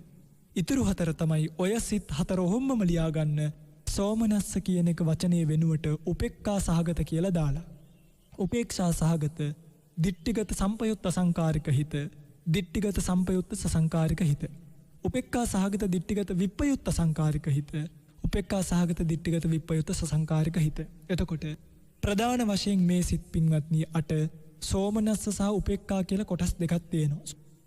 දිට්ඨිගත සම්පයුත්ත සහ විප්පයුත්ත කියලා ભેදයක් තියෙනවා. පළවෙනි දෙකම සම්පයුත්තයි, 3යි 4යි විප්පයුත්තයි. 5යි 6යි ආයි සම්පයුත්තයි, 7යි 8යි විප්පයුත්තයි. ඊළඟට පිළිවෙලින් අසංකාරික සසංකාරික අසංකාරික සසංකාරික අසංකාරික සසංකාරික කියලා මේ සිත් 8ම වෙන වෙනම අසංකාරික සසංකාරික ભેදේනුත් බෙදෙනවා. ඔය තමයි පින්වත්නි ලෝභ මූලික සිත් 8. පින්වත්නි ඔය පින්තුල දන්නවද මේ අභිධර්මයේ උගන්වද්දී ඇයි මේ ලෝභ මූලික සිතක් මුලින්ම කියලා දෙන්නේ කියලා? ඒ මොකද දැන් මේ ලෝභ මූලික සිත තියෙනවනේ. මේ ලෝභ මූලික සිත කියන එක පින්වත්නි සෑම සත්වයකගේම ප්‍රතිසන්දි සිතත් එක්කම. ඒ කියන්නේ දැන් අපි හිතමුකෝ ප්‍රතිසන්දිය පහළ වුණා කියලා. ප්‍රතිසන්දිය පහළ වෙලා පළවෙනි චිත්ත වීතියේදීම ඇති වෙන ධර්මතාවය. තේරෙනවද මම මේ කියන්නේ? ඒ කියන්නේ දැන් ඔන්න කෙනෙක් ප්‍රතිසන්දිය ගන්නවා. කෙනෙක් ප්‍රතිසන්දිය අරගෙන ප්‍රතිසන්දි හිතට පස්සේ භවංග හිත ඇති වෙනවනේ. දැන් ওই පිංගුතුල්ලා භවංග හිත කියන්නේ මොකද්ද? ප්‍රතිසන්දි හිත කියන්නේ මොකද්ද කියලා දැන් කලබල වෙන්න එපා. කලින් බණ අහලා තියෙන අය යන්තම් හරි මේ භවංග හිත කියන්නේ මොකද්ද? ප්‍රතිසන්දි හිත කියන්නේ මොකද්ද කියලා දන්නවා. දන්නේ නැති අම්මලා තාත්තලාට මම මේක ඉදිරියේදී කිව යුතු තැනදී කියලා දීම සිද්ධ කරන්න. දැනට මේක නිකන් මතක තියාගන්න. දැන් එහෙම ප්‍රතිසන්දිය ගත්තට පස්සේ භවංග සිත් 15ක් 16ක් පමණ ඉපදිලා නිරුද්ධ වෙනවා. එහෙම නිරුද්ධ වෙලා ඊළඟට ඇති වෙන්නේ පිංගන්දි මනෝද්වාරා වජ්ජන කියන මානසිකාර්ය වෙන සිතක්. කියන්නේ Tamanගේ මනසින්ම අරමුණක් අරගෙන ඇති වෙන හිතක්. ඊළඟට මොකද වෙන්නේ? Taman ඉපදිච්ච භවයට ඇලුම් කිරීම වශයෙන් බලන්න අවිද්‍යාවේ තරම පළවෙනිම ධර්මතාවයේ විදිහට අපිට පහළ වෙන්නේ ලෝභ මූලික සිතක් උප්පත්තියේදී. ඉපදිච්ච භවයට ඇලුම් කිරීම වශයෙන් බල්ලෙක් නම් බලු ජීවිතයට, හැකරැල්ලෙක් නම් හැකරැලි ජීවිතයට, මනුෂ්‍යයෙක් නම් මනුෂ්‍ය ජීවිතයට, දෙවියෙක් නම් ඒ Tamanගේ දේවාත්ම භාවයට ඇලීම් වශයෙන් මෙන්න මේ ලෝභ මූල සිත් 8 දෙනාගෙන් එක හිතක් හරි ඉපදිලා පින්වත්නි ජවන් හිත් විදිහට හත්වතාවක් ඉපදිලා තමයි නිරුද්ධ වෙන්නේ. ඊළඟට තමයි ආපහු භවංග සිත් පරම්පරාව ඇතිවීම කියන එක සිද්ධ වෙන්නේ. ඒ නිසා තමයි මේ ලෝභ මූලික සිත් පිළිබඳව මුලින්ම උගන්වන්නේ. මොකද අපේ මේ ප්‍රතිසන්දියත් එක්ක පළවෙනිම සිත් කොටාසිය තමයි අපිට ආපු ධර්මතාව ටික තමයි මේ ලෝභ මූලික සිත්. ඒ නිසා තමයි ලෝභ මූලික සිත් මුලින්ම උගන්වන්නේ අභිධර්මයේ උගන්වද්දී. හරි? හොඳයි. දැන් අපි බලමු මොනවද මේ ලෝභ මූලික සිත් 8 තිබ්බ සෝමනස්ස සහගත, උපේක්ඛා සහගත, දිට්ඨිගත සම්පයුත් අසංකාරික මොනවද, සසංකාරික කියන්නේ මොනවද කියන එක පිළිබඳව කල්පනා කරමු. පින්වත්නි දැන් ඔන්න මම මේ කියලා දෙන්න හදන්නේ ඔය පින්වත්තුලට දැන් මේ සිත් 8ක් කියලා දුන්නට මේ එකම සිතක්නේ. තේරුණාද? දැන් මේ එකම සිතක ස්වභාව 8ක් තමයි මේ කියලා තියෙන්නේ. ඔන්න හොඳම වචනේ. එකම සිතක ස්වභාව 8ක්. එකක් සෝමනස්ස සහගතයි. එක අසංකාරිකයි. අනිත් එක සෝමනස්ස සහගතයි, එක සසංකාරිකයි. එකක් දිට්ඨිගත සම්පයුත්තයි, එකක් විප්පයුත්තයි. කොහොමද මේ වෙනස වෙන්නේ? හොඳට මතක තියාගන්න ඔය පින්වත්තුලට චෛතසික ටික මුලින්ම ඉගෙනුවේ ඒකයි. යම් කිසි සිතක දිට්ඨිය කියන චෛතසිකයේ යෙදෙනවනම් ඒ සිත මොකක් වෙනවද? ඒ සිත දිට්ඨිගත සම්පයුත්ත හිතක් බවට පත් වෙනවා. තේරුණාද මම මේ කියන එක? යම් කිසි සිතක දිට්ඨිය කියන චෛතසිකයේ යෙදීමෙන් තමයි, කියන්නේ දිට්ඨිය කියන්නේ අකුසල් චෛතසිකය. අකුසල් චෛතසිකයක් යෙදිච්ච හිත තමයි මේ හඳුන්වන්නේ දිට්ඨිය කියන චෛතසිකයේ මේ හිතේ යෙදිලා තියෙනවා. දැන් සෝමනස්ස සහගත දිට්ඨිගත සම්පයුත්ත කියන හිතේ මොන චෛතසිකයේ යෙදිලා තියෙනවද? දිට්ඨිය කියන චෛතසිකයේ යෙදිලා තියෙනවා. අන්නේ දිට්ඨිය කියන චෛතසිකය නිසා අර තේකොළ જાතිය නිසා තේකේ පාට වෙනස් වුණා වගේ අර චෛතසිකවල යෙදීම නිසා තමයි මොකක් වෙලා තියෙන්නේද? මේකට මෙන්න මේ හැඩතලය ලැබිලා තියෙන්නේ. එතකොට අපි මම මේ උදාහරණයක් කිව්වේ. අපි බලමුකෝ පළවෙනියටම තියෙන්නේ සෝමනස්ස සහගත කියලා. මොකද්ද පින්වත්නි මේ සෝමනස්ස සහගතයකට බලපෑවි? මේ සෝමනස්ස සහගතයකට බලපාන්නේ පින්වත්නි ඔය පින්වත්තුලට තාම කියලා දුන්නේ නැති චෛතසිකයක් තියෙනවා, වේදනා චෛතසිකය කියලා. මොකද්ද? වේදනා චෛතසිකය. මේ වේදනා කියන චෛතසිකය මගේ පින්වත්නි දැම්ම කලබල වෙන්න එපා. මං කිව යුතු තැනදී මේක කියලා දෙන්න. ඔය පින්වත්තුල නිකම් මතක තියාගන්න වේදනාව කියන චෛතසිකේ හැම හිතකම යෙදෙනවා. කියන්නේ වේදනාව කියන චෛතසිකයෙන් තොරව සිතක් පහළ වෙන්නෙම නැහැ. ඒ නිසා ඒ චෛතසිකයට කියනවා සබ්බ චිත්ත සාධාරණ චෛතසිකයක් කියලා. සබ්බ චිත්ත සාධාරණ හැම හිතකටම අඩු නැතුව යෙදෙනවා වේදනාව කියන එක. තේරෙනවද මම මේ කියන එක? අන්නේ පින්වත්නි අරමුණේ රසය අනුභවය කරන. ඒ කියන්නේ දැන් වේදනාව කියලා කියන්නේ ආරම්මන රසං අනුභවතීති වේදනා කියලා කියන්නේ. මොකද කියන්නේ ආරම්මන රසං අනුභවතීති වේදනා. ආරම්මන රසය අනුභව කරන්නේ යම් කෙනෙක්. අන්න ඒක ඒ ස්වභාවයට තමයි කියන්නේ වේදනාව කියලා. එතකොට යම්කිසි අරමුණක යම්කිසි ස්වභාවයක් අපි හිතමුකෝ දැන් ඔය පිඟුතුල්ලට චෛත්‍යයක් පේනවා. චෛත්‍යයක් පේනකොටම ඒ චෛත්‍ය දැකීම ප්‍රියයිද අප්‍රියයිද? මේ බෞද්ධයෙකුට නම් රුවන්වැලි මහා සෑය වගේ එකක් දකිනකොට මොකක්ද ඇති වෙන්නේ? පුදුම මේ ඉෂ්ඨාකාර අරමුණු ගැනීමක් තියෙනවනේ හිත සනීපයක්. අන්නේ අරමුණේ රසය වින්දේ කවුද? වින්දේ වේදනාව. ඒක සෝමනස්ස වේදනාවක්. තේරුණාද මං කියන එක? මෙන්න මේ වේදනාව පිළිබඳ කොටස් එක්තරා විදියකට තුනකටත් එක්තරා විදියකට පහකටත් පෙන්වලා දීලා තියෙනවා. සුඛ වේදනාව, දුක්ඛ වේදනාව, උපේක්ඛා වේදනාව. කියන්නේ සුඛ දුක්ඛ උපේක්ඛා. තේරුණාද? සැපසහගතව දැනෙන අරමුණක් තියෙනවා නම් ඒක සුඛ වේදනාවක්. විදියටයි ඊතරකට ග්‍රහණීය වෙන්නේ. දුක්ඛ සහගත අරමුණක් තියෙනවා නම් ඒක දුක්ඛ වේදනාවක්. සැපයි දුකයි දෙකම නැති මැදිහත් භාවයෙන් යම් අරමුණක් ග්‍රහණීය වෙනවා නම් අන්න ඒකට කියන උපේක්ඛා වේදනාවෙන් යුක්තයි කියලා. සුඛ දුක්ඛ උපේක්ඛා. තව දෙකක් තියෙනවා. සෝමනස්ස දෝමනස්ස. සුඛ කියන්නේත් සෝමනස්ස කියන්නේත් එකක්ද දෙකක්ද?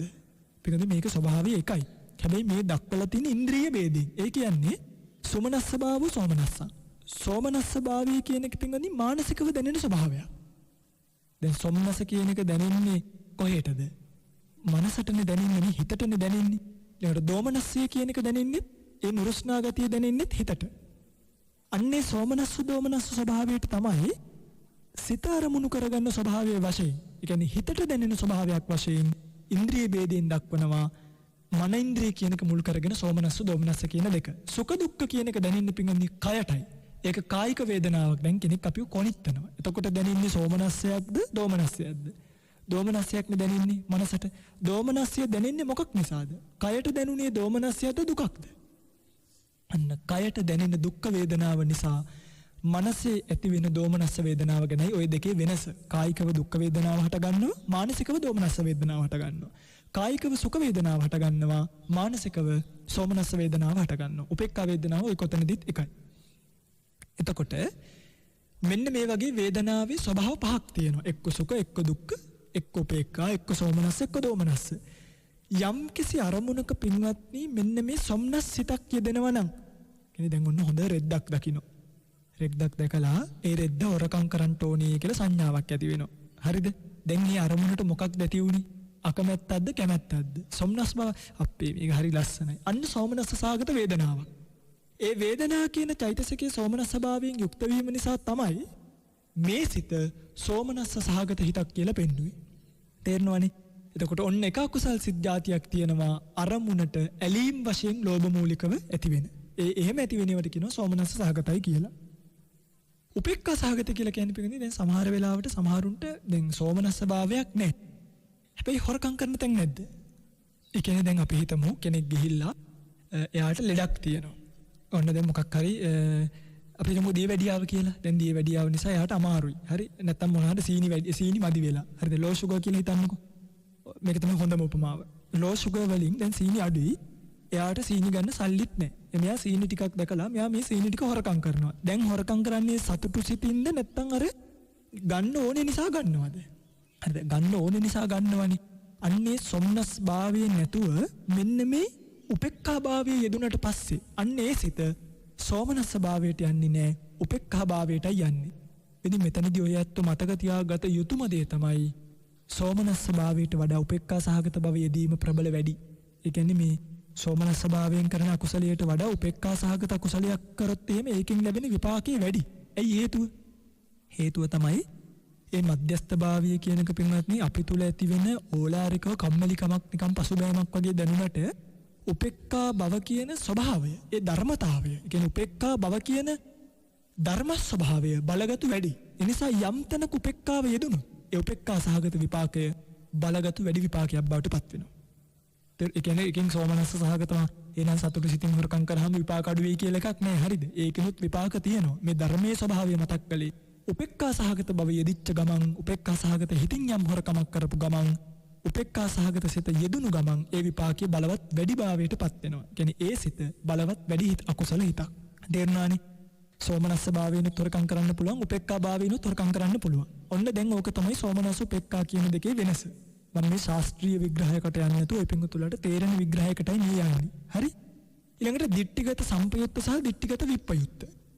යම් කෙනෙක් යම් කිසි අකුසලයක් කරනකොට මෙන්න මෙහෙම හිතනවා. පින් කියලා එකක් නැත. හරි පව් කියලා එකක් නැහැ. ඒ වගේ මේ වගේ විපාක නැහැ. දැන් මොහොම හිතෙන්න පුළුවන් මේ වයින් හොරකම් කරාට ඔය තිය නැත්තම් හොරකම් කරා කියලා අපිට අකුසලයක් වෙන්නේ නැහැ. දැන් අර අපේ බොහෝ ඇත්තෝ කියන කතාවක් තමයි මේ සරදියෙල් වෙන්න ඕනේ කියලා. දැන් සරදියෙල් කියන කෙනා මොකද කළේ? හොරකම් කරානේ. තියෙන අයගෙන් අරගෙන අනිත් අයට දුන්නා. එතකොට ඒක සාධාරණීකරණය කරාට වැඩක් නැහැ. පහළ වෙලා තියෙන අකුසල හිතක්.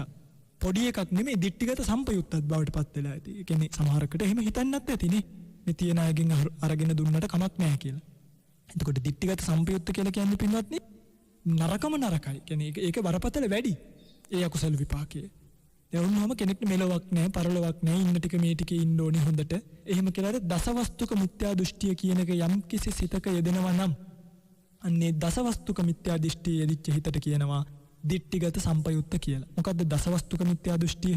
ඔය පිනතුල දන්නවනේ නේද? නත්ති දින්නම්. දැන් සමහරු කියනවා දන් දුන්නට විපාකයක් නැහැ කියලා. සමහරු කියනවා දොයි දුන්නට වැඩක් නැහැ. ඔය වගේ කොහෙද විපාක? අන්න එහෙම කියන අය පින්වත්නි මෙන්න මේ දසවස්තුක මිත්‍යා දෘෂ්ටියට යටත් වෙලා ඉන්නේ. හරි?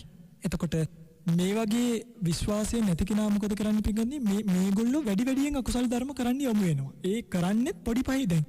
කුසලයක් තියෙනවා කියලා හිතුවාම පින්වත්නි යම් විදියකට ඒ අකුසල කර්මයෙන් අපි අඩියක් පස්සට යනවා කරද්දි. අඩුම හොරෙන් හරි කරනවනේ. දැන් එහෙම විපාකයක්වත් නැහැ කියලා තේරුම් ගත්තට පස්සේ අනේ ඕවා කරලා වැඩක් තියනවද?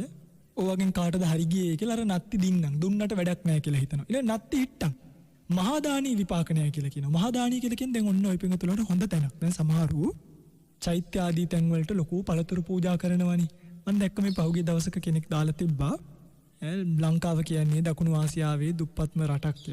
ඒ නිසා චෛත්‍ය ගාව පළතුරු ගොඩ ගහනවට වඩා ඒ වගේ මිනිස්සුන්ට කන්න ටිකක් දුන්නා නම් නරකය. බුදුහාමුදුරුවෝ හිටියත් එහෙම කියයිය කියලා දැම්මා. දැන් මේ මොකක්ද නැත්තේ? මහා දානීයට පින්වත්නි නිග්‍රහ කරන්නේ දන්නේ නැහැ. මහා දානී විපාක නැහැ කියලා තමයි හිතන් ඉන්නේ. කොච්චර පින්වත්නි ඒවා කොච්චර දන් දුන්නත් භාගතුන් වහන්සේට දුන්න නිසා ඒ වගේ විපාක ඒ ලෙසම ලැබෙනවා කියනවත් විශ්වාසය අඩුම මේ මිනිසුන්ට නැහැ. නත්ති හුතම් ඒ කියන්නේ පුද පඬුරු යවුවයි කියලා වැඩක් නැහැ කියලා හිතනවා පින්වත්නි. නත්ති සුකට දුක්ඛටානං කම්මානං පලං විපාකෝ හොඳ නරකවල ක්‍රියාවල විපාකයක් නැහැ.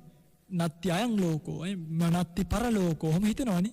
මෙලොවක් නැහැ, පරලොවක් නැහැ. නත්ති මාතා අම්මට තාත්තට සලකලා වැඩක් නැහැ. අම්මට තාත්තට ගැහුවට ඒකින් වෙන පවක් නැහැ. නත්ති පිතා තාත්තට ගැහුවට බැන්නට කමක් නැහැ. තාත්තට වැන්දා කියලා දැන් බලන්න පින්දි පිටරටවල වලීම ගොඩක් අය අම්මලට වඳින්නවත් නැහැ නේ. කෙනේ වැන්දාම ඒකේ ඉෂ්ට විපාකයක් තියෙනවා කියලාවත් දන්නේ නැහැ. නත්ති සත්තා ඕපපාතික. ඒ කියන්නේ ওই දිව්‍ය ලෝකවල වගේ තැන්වල ඉපදෙන අය නැහැ. දැන් එහෙම සමහරු තර්ක කරනවා මේ තමයි අර පිටරටක් පෙන්නලා සිංගප්පූරුව පැත්ත පෙන්නලා ඒ තමයි දිව්‍ය ලෝකේ. මේ මනුස්ස ලෝකේ තමයි නියම මෙහි. අපාය කියන්නේ අර ඉතියෝපියා වගේ පැත්තක් පෙන්නලා ඒ පැත්ත කියනවා. අන්න මේ ඕපපාතික සත්වෝ ඉන්නවා කියලා විශ්වාස කරන්නේ නේ. තේරුණා නේද? මේවට කියනවා දසවස්තුක මිත්‍යා දෘෂ්ටි කියලා. ඊළඟට නත්ති ලෝකේ සමන බ්‍රාහ්මන සම්මග්ගතා සම්මා පටිපන්නෝ යේ ඉමංච ලෝකං පරංච ලෝකං සයං අභිඤ්ඤා සච්චිකත්වා පවේදේති. ඒ කියන්නේ මේ ප්‍රතිපත්ති පිරීමෙන් මාර්ගයට පෙවිසිලා තම තමන් ලබාගත්තු ඥානයන් ඒ කියන්නේ මේ ආර්ය ආදී උතුමන් වහන්සේලා ලෝකේ නැහැ කියලා පින්වත්නි හිතන ස්වභාවය.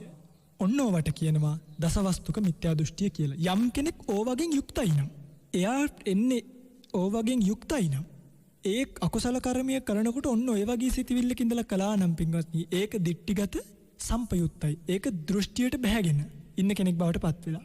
ඊළඟට යම් කෙනෙක් එවැනි දෘෂ්ටියක නැතුව මේවා තියෙනවා අම්මට තාත්තට ගැව්වම අනිෂ්ට විපාක තියෙනවා ආදී වශයෙන් යම් අකුසල කර්මයක යෙදුනොත් හොරකම් කරාට මේවා ආසාවෙන් ගත්තට මේ වගේ කර්ම විපාක තියෙනවා කියන තැන යෙදිනුත් පින්වත්නි අන්න එවැනි අකුසල කර්මයක් කරොත් ඒවා දිට්ඨිගත විප්‍රයුක්ත භාවයට පත් වෙනවා. හරිද? ඔන්න දැන් දිට්ඨිගත සම්පයුක්ත වෙන්නේ කොහොමද දන්නවා? දිට්ඨිගත විප්‍රයුක්ත වෙන්නේ කොහොමද දන්නවා? සෝමනස්ස භාවය කියන්නේ මොකද්ද? උපේක්ඛා සහගත භාවය කියන්නේ මොකද්ද කියලා දන්නවා. ඊළඟට අසංකාරික සහ සසංකාරික කියන දෙක. මෙතනදී පින්වත්නි අසංකාරික කියලා කියන්නේ කාගේවත් මෙහෙයවීමක් නැතිව. ඒ කියන්නේ පින්නේ සිත තුළ ස්වභාවයෙන්ම හටගන්න දේවල්. ඔන්න දැන් අපි අසරණ දුප්පත් කෙනෙක්ව දකිනවා. දුප්පත් කෙනෙක්ව දකිනකොට අපිටම හිතෙනවා අනේ දෙයියනේ කීයක් හරි දෙන්න තියෙනවා නම් අනේ කියලා හිතලා අපිම දෙන ස්වභාවයක් තියෙන්නේ. දැන් පින්තුලට එහෙම වෙලා නැද්ද? බල්ලෙක් පාරේ බඩගින්න ඉන්නවා. දැක්කාම දැන් සමහර අයට එහා පැත්තේ ඉන්න එක්කෙනා මතක් කරනවා අපි අරයට බිස්කට් පැකට් එකක් අරන් දෙමු. අන්න එතකොට මෙයත් කල්පනා කරනවා අනේ ඇත්ත තමයි බිස්කට් එකක් අරන් දුන්නා නම් හොඳයි. දැන් ඒක Taman තුලින් හිතුවද වෙනත් කෙනෙක් මෙහෙව්වද?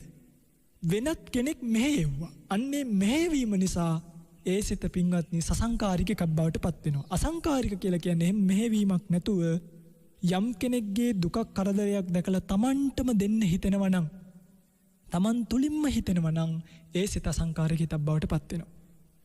මෙහෙවීමක් ඇතිව සහ මෙහෙවීමක් නැතිව කියන සිත් කොටස් දෙකයි මේ අසංකාරික සසංකාරික කියන ભેදයෙන් පෙන්වලා දීලා තියෙන්නේ. පින්වත්නි මෙතනදී ඇත්තටම මතක් කරන්න ගොඩක් දේවල් තියෙනවා. දැන් මේ දබන කියනකොට මට හිතෙනවා මං කොච්චර මේකට අපරාධයක්ද කරන්න කියලා. හරිද? ඒ කියන්නේ මේ තව මේක කියන්න පින්වත්නි මේ අසංකාරික සසංකාරික එක ගැනම පැය භාගයක් විතර කතා කරන්න පුළුවන්. හැබැයි එහෙම වුණොත් ඔය පින්තුලට මේක අහුවෙන්නේ නැහෙනි. තේරුණාද? මටම හිතෙනවා මේ කියනකොට මම දෙයනේ කොච්චර ලොකු අපරාධයක් මේ ධර්ම කොටාසයට කරන්න කියලා. ඒ නිසා කොහොම හරි කාලය අරගෙන විශේෂයෙන්ම ධර්ම සාකච්ඡාවත් ශ්‍රවණය කරන්න මේ ධර්ම සාකච්ඡාව තුලදීත් අපි මේ පිළිබඳව දිගින් දිගටම විස්තර විග්‍රහ කරලා දෙන්නම්. මොකද ධර්ම දේශනාවේ කාලය සහ සාකච්ඡාව කියන කාලය දෙකම අරගෙනයි අපි මේ ධර්ම දේශනාව සිද්ධ කරන්නේ. එතකොට සාකච්ඡා කාලයේදී ඔබට තව දුරටත් මේ වගේ විස්තර විග්‍රහ දැනගන්න පුළුවන්කම ලැබෙනවා. ඉතින් පින්වත්නි මේ අසංකාරික කියන හිතේ සසංකාරික කියන හිතේ වෙනසකුත් තියෙනවා. ඒක හොඳට දැනගන්න ඕනේ. දැන් කෙනෙක්ට සමහරුන්ට පින්වත්නි සිත සසංකාරික එකක් බවට පත් වෙනවා Taman තුලින්. මේ කියන්නේ දැන් ඔන්න දානයක් දෙන්න කියලා හිතෙනවා. හිතෙනකොටම ආයි හිතෙනවා අපෝ එක්ක දීලා වැඩක් නැහැ. හරිද? ඊට පස්සේ Taman තුලින්ම ආපහු මෙහෙවනවා.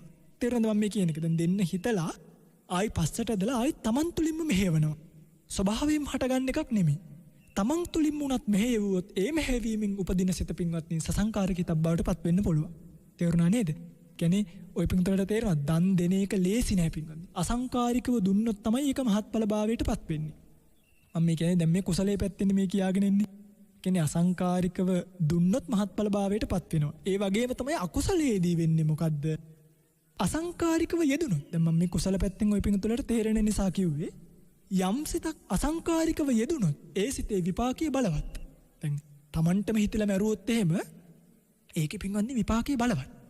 සසංකාරික වීම තුල ඒ විපාකයේ අඩුවීමකට පත් වෙනවා. මොකද අසංකාරික හිතේ විපාකයේ බලවත් හැමතිස්සෙම. දන් දෙනකොටත් එහෙමයි. දන් දෙනකොට සසංකාරික හිතේ විපාකයේ අඩුයි, අසංකාරික හිතේ විපාකයේ වැඩි. අකුසල් හිතකෙදිත් අසංකාරික හිතේ විපාකයේ වැඩි, සසංකාරික හිතේ විපාකයේ අඩුයි. එතකොට දැන් ඔය පිංගුතුල්ලට තේරෙනවද අපි දැන් සිත් 8ක් පිළිබඳව කතා කරා. මොනවද?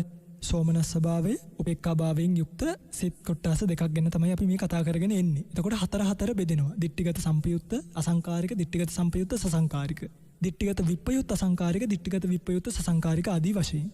එතකොට සිත් 8 ආයිත් කියනවා නම් සෝමනස්ස සහගත දිට්ඨිගත සම්පයුත්ත අසංකාරික හිත, සෝමනස්ස සහගත දිට්ඨිගත සම්පයුත්ත සසංකාරික හිත. අසංකාරිකව සිද්ධ වෙන අකුසලයකුත් තියෙනවා ලෝභ මූලිකව, සසංකාරිකව සිද්ධ වෙන අකුසලයකුත් තියෙනවා. ඊළඟට ඒකම දිට්ඨිගත විප්පයුත්තවත් අසංකාරිකවත් යෙදෙනවා, සසංකාරිකවත් යෙදෙනවා. නැවත උපේක්ඛා සහගත භාවයෙන් ඔය කොටස් හතර ඔය විදිහටම බෙදෙනවා. ඉතින් දැන් මේ පිංගුතුල බලන වෙති අම්මේ අද නම් මේක හරිය අමාරුයි තේරුම් ගන්න කියලා. මට තේරෙනවා මේ කියනකොටම මේක කොච්චර අමාරුද කියලා. කියන්නේ පිංගත්නි මේ අමාරුද කියන්නේ කොහොමද මේක තේරුම් කරන්නේ කියන සංකල්පනාවෙන් තමයි මමත් මේ කියලා දෙන්නේ. ඒ නිසා මේක අමාරුවෙන් හරි මගේ රත්තරන් පිංගත්නි අහන් ඉඳලා ග්‍රහණය කරන්න මම මේ පිළිබඳව තව විස්තර ඔය පිංගුතුලට ඉදිරියේදී කියලා දෙන්නම්. මතක තියාගන්න දැනට සෝමනස් උපේක්ඛා කියන දෙකෙන් වැඩිපුර බලවත් වෙන්නේ උපේක්ඛා සහගත හිත. හරිද? උපේක්ඛා සහගත හිත මෙතනදී වැඩිපුර බලවත් භාවයට එනවා. ඊළඟට දිට්ඨිගත සම්පයුත්ත සහ විප්පයුත්ත කියලා දෙකක් තියෙනවනේ. මේ දිට්ඨිගත සම්පයුත්ත සහ විප්පයුත්ත කියන දෙකේදී දිට්ඨිගත සම්පයුත්ත, ඒ කියන්නේ දිට්ඨිය සංප්‍රයුක්ත වෙච්ච අකුසල කර්මය බලවත් වැඩි. උපේක්ඛා සහගත වීමත් බලවත්, දිට්ඨිගත සම්පයුක්ත වීමත් බලවත්. අසංකාරික සසංකාරික කියන දෙකෙන් වඩා බලවත් භාවයට පත් වෙන්නේ අසංකාරික හිතයි. එතකොට අකුසලයේ වැඩිම ලෝභ මූලික සිත මොකද්ද කියලා හෙවොත් අපිට කියන්න පුළුවන් උපේක්ඛා සහගත දිට්ඨිගත සම්පයුක්ත අසංකාරික හිත කියන එක පින්වත්නි ඊටාම බලවත් කියලා. අඩුම හිත මොකද්ද? සෝමනස්ස සහගත දිට්ඨිගත විප්පයුක්ත සසංකාරික හිත. අඩුම විපාක දෙන ලෝභ මූලික හිත තමයි සෝමනස්ස සහගත. අඩුම කියන්නේ බලවත් භාවයේ අඩු. හරිද? මේ වගේ වෙන්න පින්වත්නි දැන් අරයා කෝච්චියකට යට වෙනවා නම් මෙයා බස් එකකට යට වෙනවා වගේ. දැන් මේ කර්මය අපිට අචින්තනීයයි. නමුත් ඔබට තේරුම් ගන්න කියන්නේ උපේක්ඛා සහගත දිට්ඨිගත සම්පයුක්ත අසංකාරික හිතින් යම් කිසි කෙනෙක් ලෝභයක් කරොත් එයාගේ දේපොළ ගිනි ගන්න පුළුවන්. තේරෙනවද මම? එතකොට එයා ඊළඟට පිච්චිලා එහෙම ලොකු විපාකයක් වෙනවා. අර සෝමනස්ස සහගත දිට්ඨිගත විප්පයුත්ත සසංකාරික හිත කියන එකෙන් යම් කිසි කෙනෙක් අකුසලයක් කරොත් අර ගිනි අරගෙන විනාශ වෙනවා වගේ තැනකට නොයා වස්තුව විනාශ වීම නම් සිද්ධ වෙයි. නමුත් ඊට වඩා විපාක භාවයට පැමිණීම අඩුවෙන් තමයි ඒක සිද්ධ වෙන්නේ. ඒ නිසායි මේ වගේ මේ කොටස් 8ක් පෙන්වලා දීලා තියෙන්නේ. ඉතින් මං හිතනවා ඔය පිංගුතුලට ලෝභ මූලික සිත් ගැන ලොකු අවබෝධයක් එන්නේ නැති කියලා. කාල වේලාව නැති නිසා මෙතනින් එහාට ධර්ම දේශනාව සිද්ධ කරන්නේ නැහැ. ඊළඟ සිත්නෙත් අසපුව ධර්ම දේශනාවේදී මම සිහිපත් කරලා දෙන්නම් මොනවද මේ ලෝභ මූලික සිත්වල යෙදෙන චෛතසික. ඒ චෛතසික යෙදීමෙන් මේ ලෝභ මූලික සිත්වලට මේ වගේ හැඩතලයක් එන්නේ කොහොමද, ආවේ කොහොමද මේ සකස් වීම සිද්ධ වුණේ කියලා. ඉතින් ඒ නිසා අදට ධර්ම දේශනාවට ලැබිච්ච කාලය අවසන් වෙලා තියෙන නිසා මෙතනින් එහාට ධර්ම දේශනාව සිද්ධ කරන්නේ නැහැ. පුණ්‍යානුමෝදනා කරනවා අද දවසේ මේ උතුම් ධර්ම දේශනාව ලක්වැසි ලෝවැසි බොහෝ දෙනෙක්ට ශ්‍රවණීය කිරීමට අවකාශය සලසා දෙමින් කටයුතු කළ කුලියාපිටිය දීගල්ල ලිපිනෙහි පදිංචි AWAT අබේසේකර මහත්මිය ඇතුළු පවුලේ දූ දරු හැම දෙනෙක්ටම අරමුණු වශයෙන් සිහිපත් කරලා තියෙනවා 2018 1/9 වන දින පරලෝ සැපත් ජයසේකර ලියනගේ මහතාට, රවීන්ද්‍ර හේමාල් පුතා ඇග්නස් මව, අමරසේන පියා සහ රන්දෙල් අප්පුහාමි පියාණන්ට, රොසලින් නෝනා මාතාව ඇතුළු පවුලේ නමින් මිය පරලොව යන්නට යෙදුණු සියලුම ඥාතීන්ට මෙපින් අනුමෝදන් වේවා. සාංසාරික ජීවිතය සුවපත් භාවයට පත් වේවා. උතුම් වූ නිර්වාණ ධාතුව සුවසේම සාක්ෂාත් වීමට මේ කුසල් හේතු වේවා කියලා කවුරුත් සාදු කියලා ප්‍රාර්ථනාවක් ඇති කරගන්න. ඒ වගේම චන්දන ලියනගේ මහත්මයාට, උපාලි ලියනගේ මහත්මයාට, සකුන්තලා මාධවී ඇතුළු දූදරු සෑම දෙනෙක්ටම, දේශකයාණන් වහන්සේට, net FM කාර්ය මණ්ඩලයට, සියලු ලෝවැසියන් මේ උතුම් ධර්ම දානයෙන්, ධර්ම ශ්‍රවණයෙන්, ධර්ම දේශනාවෙන් රැස් වුණා වූ කුසල් නිදුක් නිරෝගී චිරජීවනයේ පිණිස වේවා. උතුම් චතුරාර්ය සත්‍ය ධර්මීය ප්‍රාර්ථනීය බෝධීන්ගෙන් අවබෝධ කරගෙන සුවසේම නිවී යාමට මේ කුසල් හේතු වේවා කියලා කවුරුත් සාදු කියලා ප්‍රාර්ථනාවක් ඇති කරගන්න. වෙහෙර විහාර ගම්දනව වනසෙනසුන් ආරක්ෂා කරන අල්පේශාක්‍ය මහේශාක්‍ය සම්‍යක් දෘෂ්ටික දෙවි දේවතාවුන් වහන්සේලා මෙපින් අනුමෝදන් කරගනිත්වා. දෙව්ලොව සැනසෙත්වා. දෙවියන්ද පතන බෝධියකින් උතුම් නිවනින් නිවෙත්වා කියන ප්‍රාර්ථනාවෙන් දෙවියන්ට පින් අනුමෝදන් කරමු. ආකාසට්ටාච බුම්මට්ඨා දේවා නාග මහිද්దికා පුඤ්ඤන්තං අනුමෝදිත්වා චිරං රක්칸තු ශාසනං. ආකාසට්ටාච බුම්මට්ඨා දේවා නාග මහිද්దికා පුඤ්ඤන්තං අනුමෝදිත්වා චිරං රක්칸තු දේශනං. ආකාසට්ටාච බුම්මට්ඨා දේවා නාග මහිද්దికා පුඤ්ඤන්තං අනුමෝදිත්වා චිරං රක්칸තු මං පරන්ති. සාදු සාදු සාදු. ඉරිදා සිත්නෙත් අසපුව ධර්ම දේශනාව නිමාවට පත්වනේ තරමක් ගැඹුරුයි, ටිකක් අමාරුයි ධර්ම දේශනාව. පැහැදිලි වෙන ඔබ වහන්සේ පහදලා දෙන දහම් කාරණාව හැබැයි දරා ගැනීම තුලදී ඇතැම් වෙලාවට අපේ ශ්‍රවණ පද්ධතිය හරහා ඇතුල් වෙන කාරණා ඉක්මනින් තේරුම් ගැනීම, අවබෝධ කර ගැනීම අපහසුයක් මතුවෙනවා.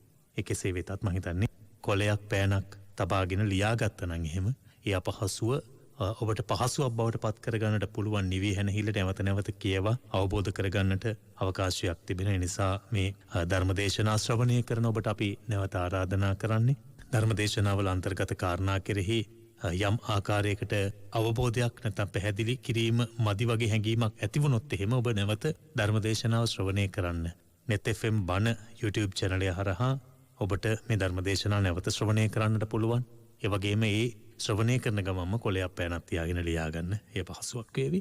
අපි විරාමයක් අරගෙන නැවතත් ධර්ම සාකච්ඡාව සමග ඉරිදා සිත්නෙත් අසපුවෙන් සම්බන්ධ වෙනවා. එතෙක් රැඳෙන්න net සමග ඉරිදා සිත්නෙත් අසපුව සමග.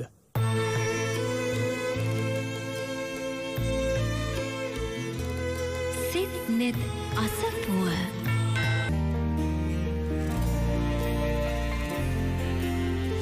වඩිනා බව පසක් වූවත් දෙව්ලොවේ දෙවියන් ඒක සෙවනැලි ඇත දකින්නට මනුලොවේ දෙවියන් අඳුර බිඳිනට දේවතා එලි දල්වනා අභිමන් සදානය ගැති නොවෙද ඔබහට සියලු රක් රැසියන් සදානය ගැති නොවෙද ඔබහට සියලු රක් රැසියන් සුරකිමේ ස්නේහයෙන් අපේ net fm නිවීමට මග කියනා උත්තමා සද්ධර්ම දේශනා මාලාව net fm ධර්ම ධර්මදක්ෂිනා සෑම දිනකම රාත්‍රී 9:30ට විචිත්‍ර ධර්ම කතික වියත් මහසඟරුවනගේ වැඩමවීමෙන් දවස අවසානයේ දම් ගඟුලෙහි කිමිදෙන්න ධර්මදක්ෂිනා සෑම දිනකම රාත්‍රී 9:30ට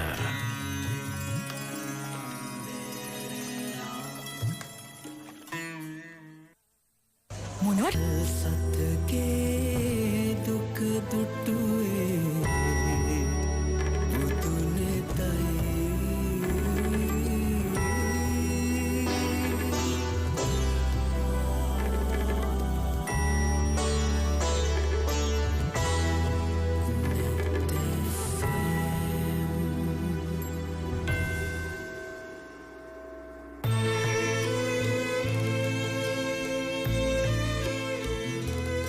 සිත්නෙත් අසපුව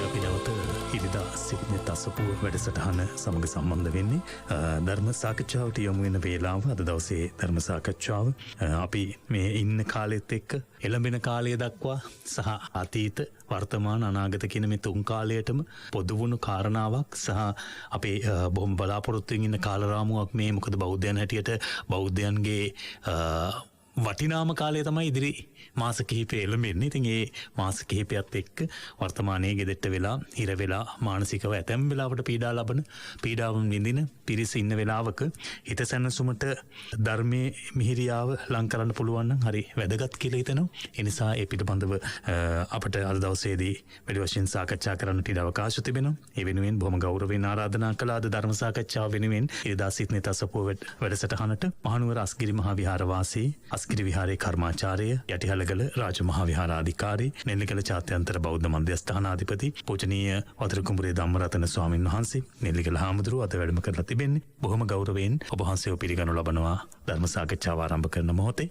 අපි හැමදෙරනේ අපි ප්‍රවේශයක් ගනිමු. දැන් බෞද්ධයන්ට තිබෙන වැදගත් කාලයක් තමයි ඉදිරියට එන්නේ. වෙසක් මාසයට හරියටම තව දින 4කින් වෙසක් මාසය. ඊට පස්සේ පොසොන් මාසය. ඒ වගේම ඇස්සෙල්ල.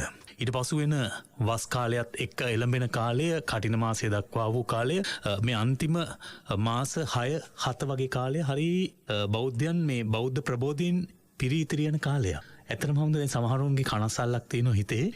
ගිය අවුරුද්දේ අපිට සහරාන්ගේ ප්‍රහාරයත් එක්ක වෙසක් නැති වුණා.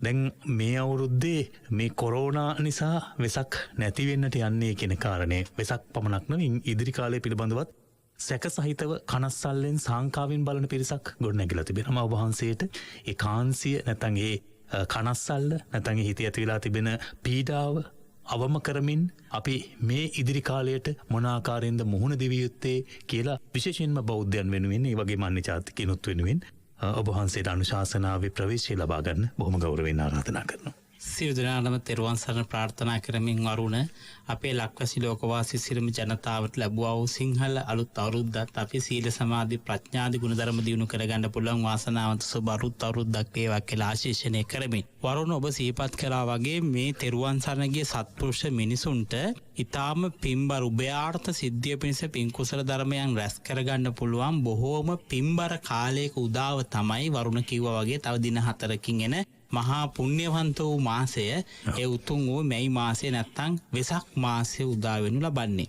අපේ සිද්ධාර්ථ භගවත් ගෞතම සම්මා සම්බුදු බුදුරජාණන් වහන්සේ නැත්තම් මහබෝසතාණන් වහන්සේ වරුණ සාරා සංකේය කල්ප ලක්ෂයක් පුරාටම දස පාරමී ධර්මයන් දස උපපාරමී ධර්මයන් දස පරමත්ත පාරමී ධර්මයන් ප්‍රගුණ කරලා උන්වහන්සේ පිරියුතු සියලුම පාරමී ධර්මයන් පුරලා එදා ගයාවේ වජිරාසනයේදී ගුරු උපදේශ රහිතවම සම්මා සම්බුද්ධත්වයට පත්වෙච්චි දිනේ තමයි වෙසක් පුර පසළොස්වක පොහොය. එහෙමයි. ඒ වගේම තමයි සිද්ධාර්ථ මහ බෝසතාණන් වහන්සේ සෞමරුම් පරදවලා සම්මා සම්බෝධියට පත් වෙනවා වගේම උන්වහන්සේගේ අන්තිම ආත්මය තමයි මහ බෝසත් ආත්මය සිද්ධාර්ථ කුමාරෝත්පත්තිය සිද්ධ වෙන්නේ. මෙහෙමයි. එතකොට සිද්ධාර්ථ කුමාරයා උප්පත්තිය ලබන්නේ සිද්ධාර්ථ මහ බෝසතාණන් වහන්සේ සම්මා සම්බුද්ධත්වයට පත් වෙන්නේ ගෞතම බුදුරජාණන් වහන්සේ පන්සාලි සසක් මුරුල්ලේ දෙවියන් මරුම් බබුන් සහිත තුන් ලෝකයටම මේ චතුරාර්ය පරම ගාම්භීර චතුරාර්ය සත්‍ය ධර්මයේ දේශනා කරලා පිරුණුවන්ට වඩින්නෙත් වෙසක් පුර පසළොස්වක පොහොය දවස. එහෙමයි. ඒකට මේ වෙසක් පුර පසළොස්වක පොහොය කියද්දිම වරුණ බක් මාසයේ භාග්‍යවන්ත මාසයේ බක් මාසේ. එහෙමයි. අපි කිව්වර අට්ටු කොටු පිරීලා මිනිස්සුන්ගේ හිත වෙනස් වෙලා හරිම සුන්දර කාලයක්. මේ බක් මාසයේ භාග්‍යවන්ත මාසයේ සංස්කෘතික උළෙලක් නිසාම නෙවෙයි. සිද්ධාර්ථ ගෞතම භගවත් සම්මා සම්බුදු බුදුරජාණන් වහන්සේගේ මඟුල් ලකුණෙන් යුත ශ්‍රී පාදය මේ ලංකා ධර්ණිතලය තුළ මාගේ තුන්හෙලේ දෙවෙනි වතාවටත් බුදුරජාණන් වහන්සේගේ පාද ස්පර්ශයෙන් මේ ලංකා භූමි ධර්ණිතලයේ පාරිශුද්ධතර පත් වෙන්නේ බක් මාසේ. එහෙමයි. ඒ නිසාම මේක භාග්‍යවන්ත මාසයක් වෙනවා. සංස්කෘතික වශයෙන් ගත්තත් බක් මාසේ භාග්‍යවන්තයි, ශාසනික වශයෙන් ගත්තත් බක් මාසේ භාග්‍යවන්තයි. ඒ නිසා සිංහල බෞද්ධයාට භාග්‍යවන්ත මාසයක්මයි බක් මාසය කියන එක. සංස්කෘතික වශයෙන් ගත්තත් ශාසනික වශයෙන්. මේ රටේ ඉන්න මිනිස්සුන්ට අපි සරණගේ දේවාති දේව බ්‍රහ්මාති බ්‍රහ්ම ඒ භාග්‍යවත් වූ අංගීරස ශාක්‍යසිංහ ගෞතම අමාමෑණී සම්මා සම්බුදු දේවාති දේව බ්‍රහ්මාති බ්‍රහ්ම තථාගතයන් වහන්සේ මේ ලෝකේ හිරිමණ්ඩල සඳ මණ්ඩල වගේ අසාහ්‍ය වූ මනුෂ්‍ය රත්නය උන්වහන්සේ මේ ලංකා දීප දරින් තලයට ඇල උන්වහන්සේගේ ශ්‍රී පාද කමල් යුත්මේ මේ ශ්‍රී පාද මේ ලංකා දරින්තරය පූජනීය කරනවා කියන එක භාග්‍යවන්ත කාරණයක් නේ වරුණ. එහෙමයි. ඒ නිසා බක් මාසේ භාග්‍යවන්තයි. ඒ වගේම තමයි ඒ භාග්‍යවන්ත බක් මාසයෙන් පස්සේ එළබෙන්නේ ආධ්‍යාත්මයට කතා කරන කාලය. ඔව්. ලෝක සත්වයාගේම නැත්නම් ලෝකයේ සියලුම බෞද්ධ ජනතාවගේ ලෝකයේ පැතිරිච්ච සියලුම තෙරුවන් සරණගේ සත්පුරුෂ දෙවියන්ගේ වෙන්නත් පුළුවන්. බඹලව බඹුන්ගේ වෙන්නත් පුළුවන්. මල්ලව මිනිසුන්ගේ වෙන්නත් පුළුවන්. නාගලෝකේ නාගයන්ගේ වෙන්නත් පුළුවන්. ආධ්‍යාත්මයට කතා කරන සුන්දර ස්වර්ණමය කාලයක උදාවක් මේ ඇවිල්ලා තියෙනවා. එහෙමයි. ඒකට ආධ්‍යාත්මික ගුණයට ආධ්‍යාත්මික ගුණධර්ම දිනු කරගන්න කාලේ. ආධ්‍යාත්මික ගුණධර්ම පුරන්නට සූදානම් වෙන ඇත්තෝ ඉන් අනතුරුව ආධ්‍යාත්මික ගුණගාවට ගුණධර්ම පුරන්නට හිත සකස ගන්න ඇත්තෝ ආමිසයෙන් පින් කරන කාලේ. ආමිසයෙන් පරතරයට ඇත්තෝ ආමිසයේ පින්කම් කරලා ධර්මය අවබෝධ කරගත්ත ඇත්තෝ ප්‍රතිපත්තියෙන් බුදුන් පුදන කාලේ. එහෙමයි. ප්‍රතිපත්ති පුරන කාලේ තමයි ඉදිරියට එන්නේ. ඒ නිසා මේ තව දවස් 4කින් උදා වෙන්නේ වරුණ තෙරුවන් සරණගේ දෙවියන් මරුන් බබුන් සහිත තුන් ලෝකේ සත්‍යයේ භාග්‍යවන්ත වූ කාලයක්. එහෙමයි. මේක ස්වර්ණමය කාලයක්. ඒ කියන්නේ දින 10කින් ලැබෙන්නේ භාග්‍යවන්තම දවස. භාග්‍යවන්තම දවස මේ දෙවියන් මරුන් බබුන් සහිත තුන් ලෝකේ අපේ ශාස්ත්‍රුන් වහන්සේ දැන් උදාහරණයක් ගත්තොත් වරුණ අද ලෝකෙම කතා කරන සබහාදාම ගැන මුළු ලෝකයක් කතා කරන මේ සබහාදාමයි බුදුදහමයි කියන්නේ අවියෝජනීය සම්බන්ධතාවයක් තිබෙනවා. සම්බන්ධතාවය මේක ඇවිල්ලා කරත්තික රෝද දෙක වගේ. ඒක සමානව යන්න ඕන දෙයක්. බුදුදහමයි සබහාදහමයි කියන්නේ මේ ලෝකේ අපේ භාග්‍යවත් බුදුරජාණන් වහන්සේගේ උප්පත්තිය. සාරා සංකේය කල්ප ලක්ෂයක් පාරමිය දුරපු ඒ මහබෝසතාණන් වහන්සේ අප්‍රමාණ දෙව්ලොව දිව්‍ය සැප වින්දා, බ්‍රහ්ම ලෝකේ බ්‍රහ්ම සැපලින්දා, මනුස්ස ලෝකේ රාජ සම්පත්තිය වින්දා, දෙදෙව්ලොවට අධිපති ශක්තිය විඳි වෙලා හිටියා. ශක්විති රාජ සම්පත්තිය විඳලා උන්වහන්සේ එදා සකල සිරින් පිරි ඒ කිඹුල්වත් පුරේ අසාහ්‍ය රජතුමා සුද්ධෝදන මහ රජතුමාට දාව ජනක ශක්තිය අරගෙන මහාමාය දේවියගේ කුස තුල පිරිසිඳගත්තේ රාජ කුමාරයා. ඒ වගේම ඔටුන්න හිමි කුමාරයෙක්. එහෙමයි. හැබැයි එච්චර සම්පත් තිබේ මහබෝසත් උතුමන් වහන්සේ මෙලව එළිය දුටුවේ ගහක් යට. එහෙමයි. ස්වභාවික පරිසරයේ ගහක් යට. සාරා සංකේය කල්ප ලක්ෂයක් පාරමී පුරපු උන්වහන්සේ දෙව්ලොව දෙවියන්ට බඹලොව බඹුන්ට මල්ලොව මිනිසුන්ට දෙවියන් මරුන් බඹුන් සහිත තුන් ලෝකේ කිසිදු සත්‍යයකට කරන්න තා හිතන්නවත් බැරි 6 අවුරුදු මහා දුෂ්කර ක්‍රියාව කරලා මේ ලෝකේ පරම ගාම්භීර මහ චතුරාර්ය සත්‍ය මේ මඟුල් සක්වල ආලෝකමත් කරමින් ඒ වගේ මකනිටා බ්‍රහ්ම ලෝකේ දක්වත් මහා නිරේ දක්වත් ආලෝකේ පතුරවලමින් උන්වහන්සේ චතුරාර්ය සත්‍ය ධර්මය අවබෝධ කරගන්නේ ගහක් යට. එහෙමයි. ඇසතු රුක්ෂයේ මුල. එහෙමයි. උන්වහන්සේ එහෙම පත්වෙලා දෙවියන්ටත් බබුන්ටත් නාගීන්ටත් දෙවියන්ටත් උන්වහන්සේගේ ශ්‍රාවකයෝ උන්වහන්සේගේ ශ්‍රාවක ගිහි පාර්ශවයේ දායකයෝ කොසල් රජුරුවෝ ඒ වගේම අජාසත්ත මහ රජුරුවෝ ඒ වගේ මහ රජුරුවෝ වරු පාපිස්නාවක්සේ සලකපු උන්වහන්සේ දායකයන්ට ඒ දායකයෝ ඒ වගේ හිටියේ. භාග්‍යතුන් වහන්සේ වෙනුවෙන් දිවි දෙන්න රැස් වෙච්ච රජවරු හිටියා දායකයෝ වෙලා. අනේපිඩු සිටුතුමා මල්ලිකා දේවිය ඒ වගේ එදා දඹදිව් තලයේ මහා දාන පෙතිය සසර පාරමිතා පුරාගම ගෞතම සම්බුද්ධ ශාසනයටම උපකාර කරන්න. අපු මහා දාන පෙතිය හිටියා.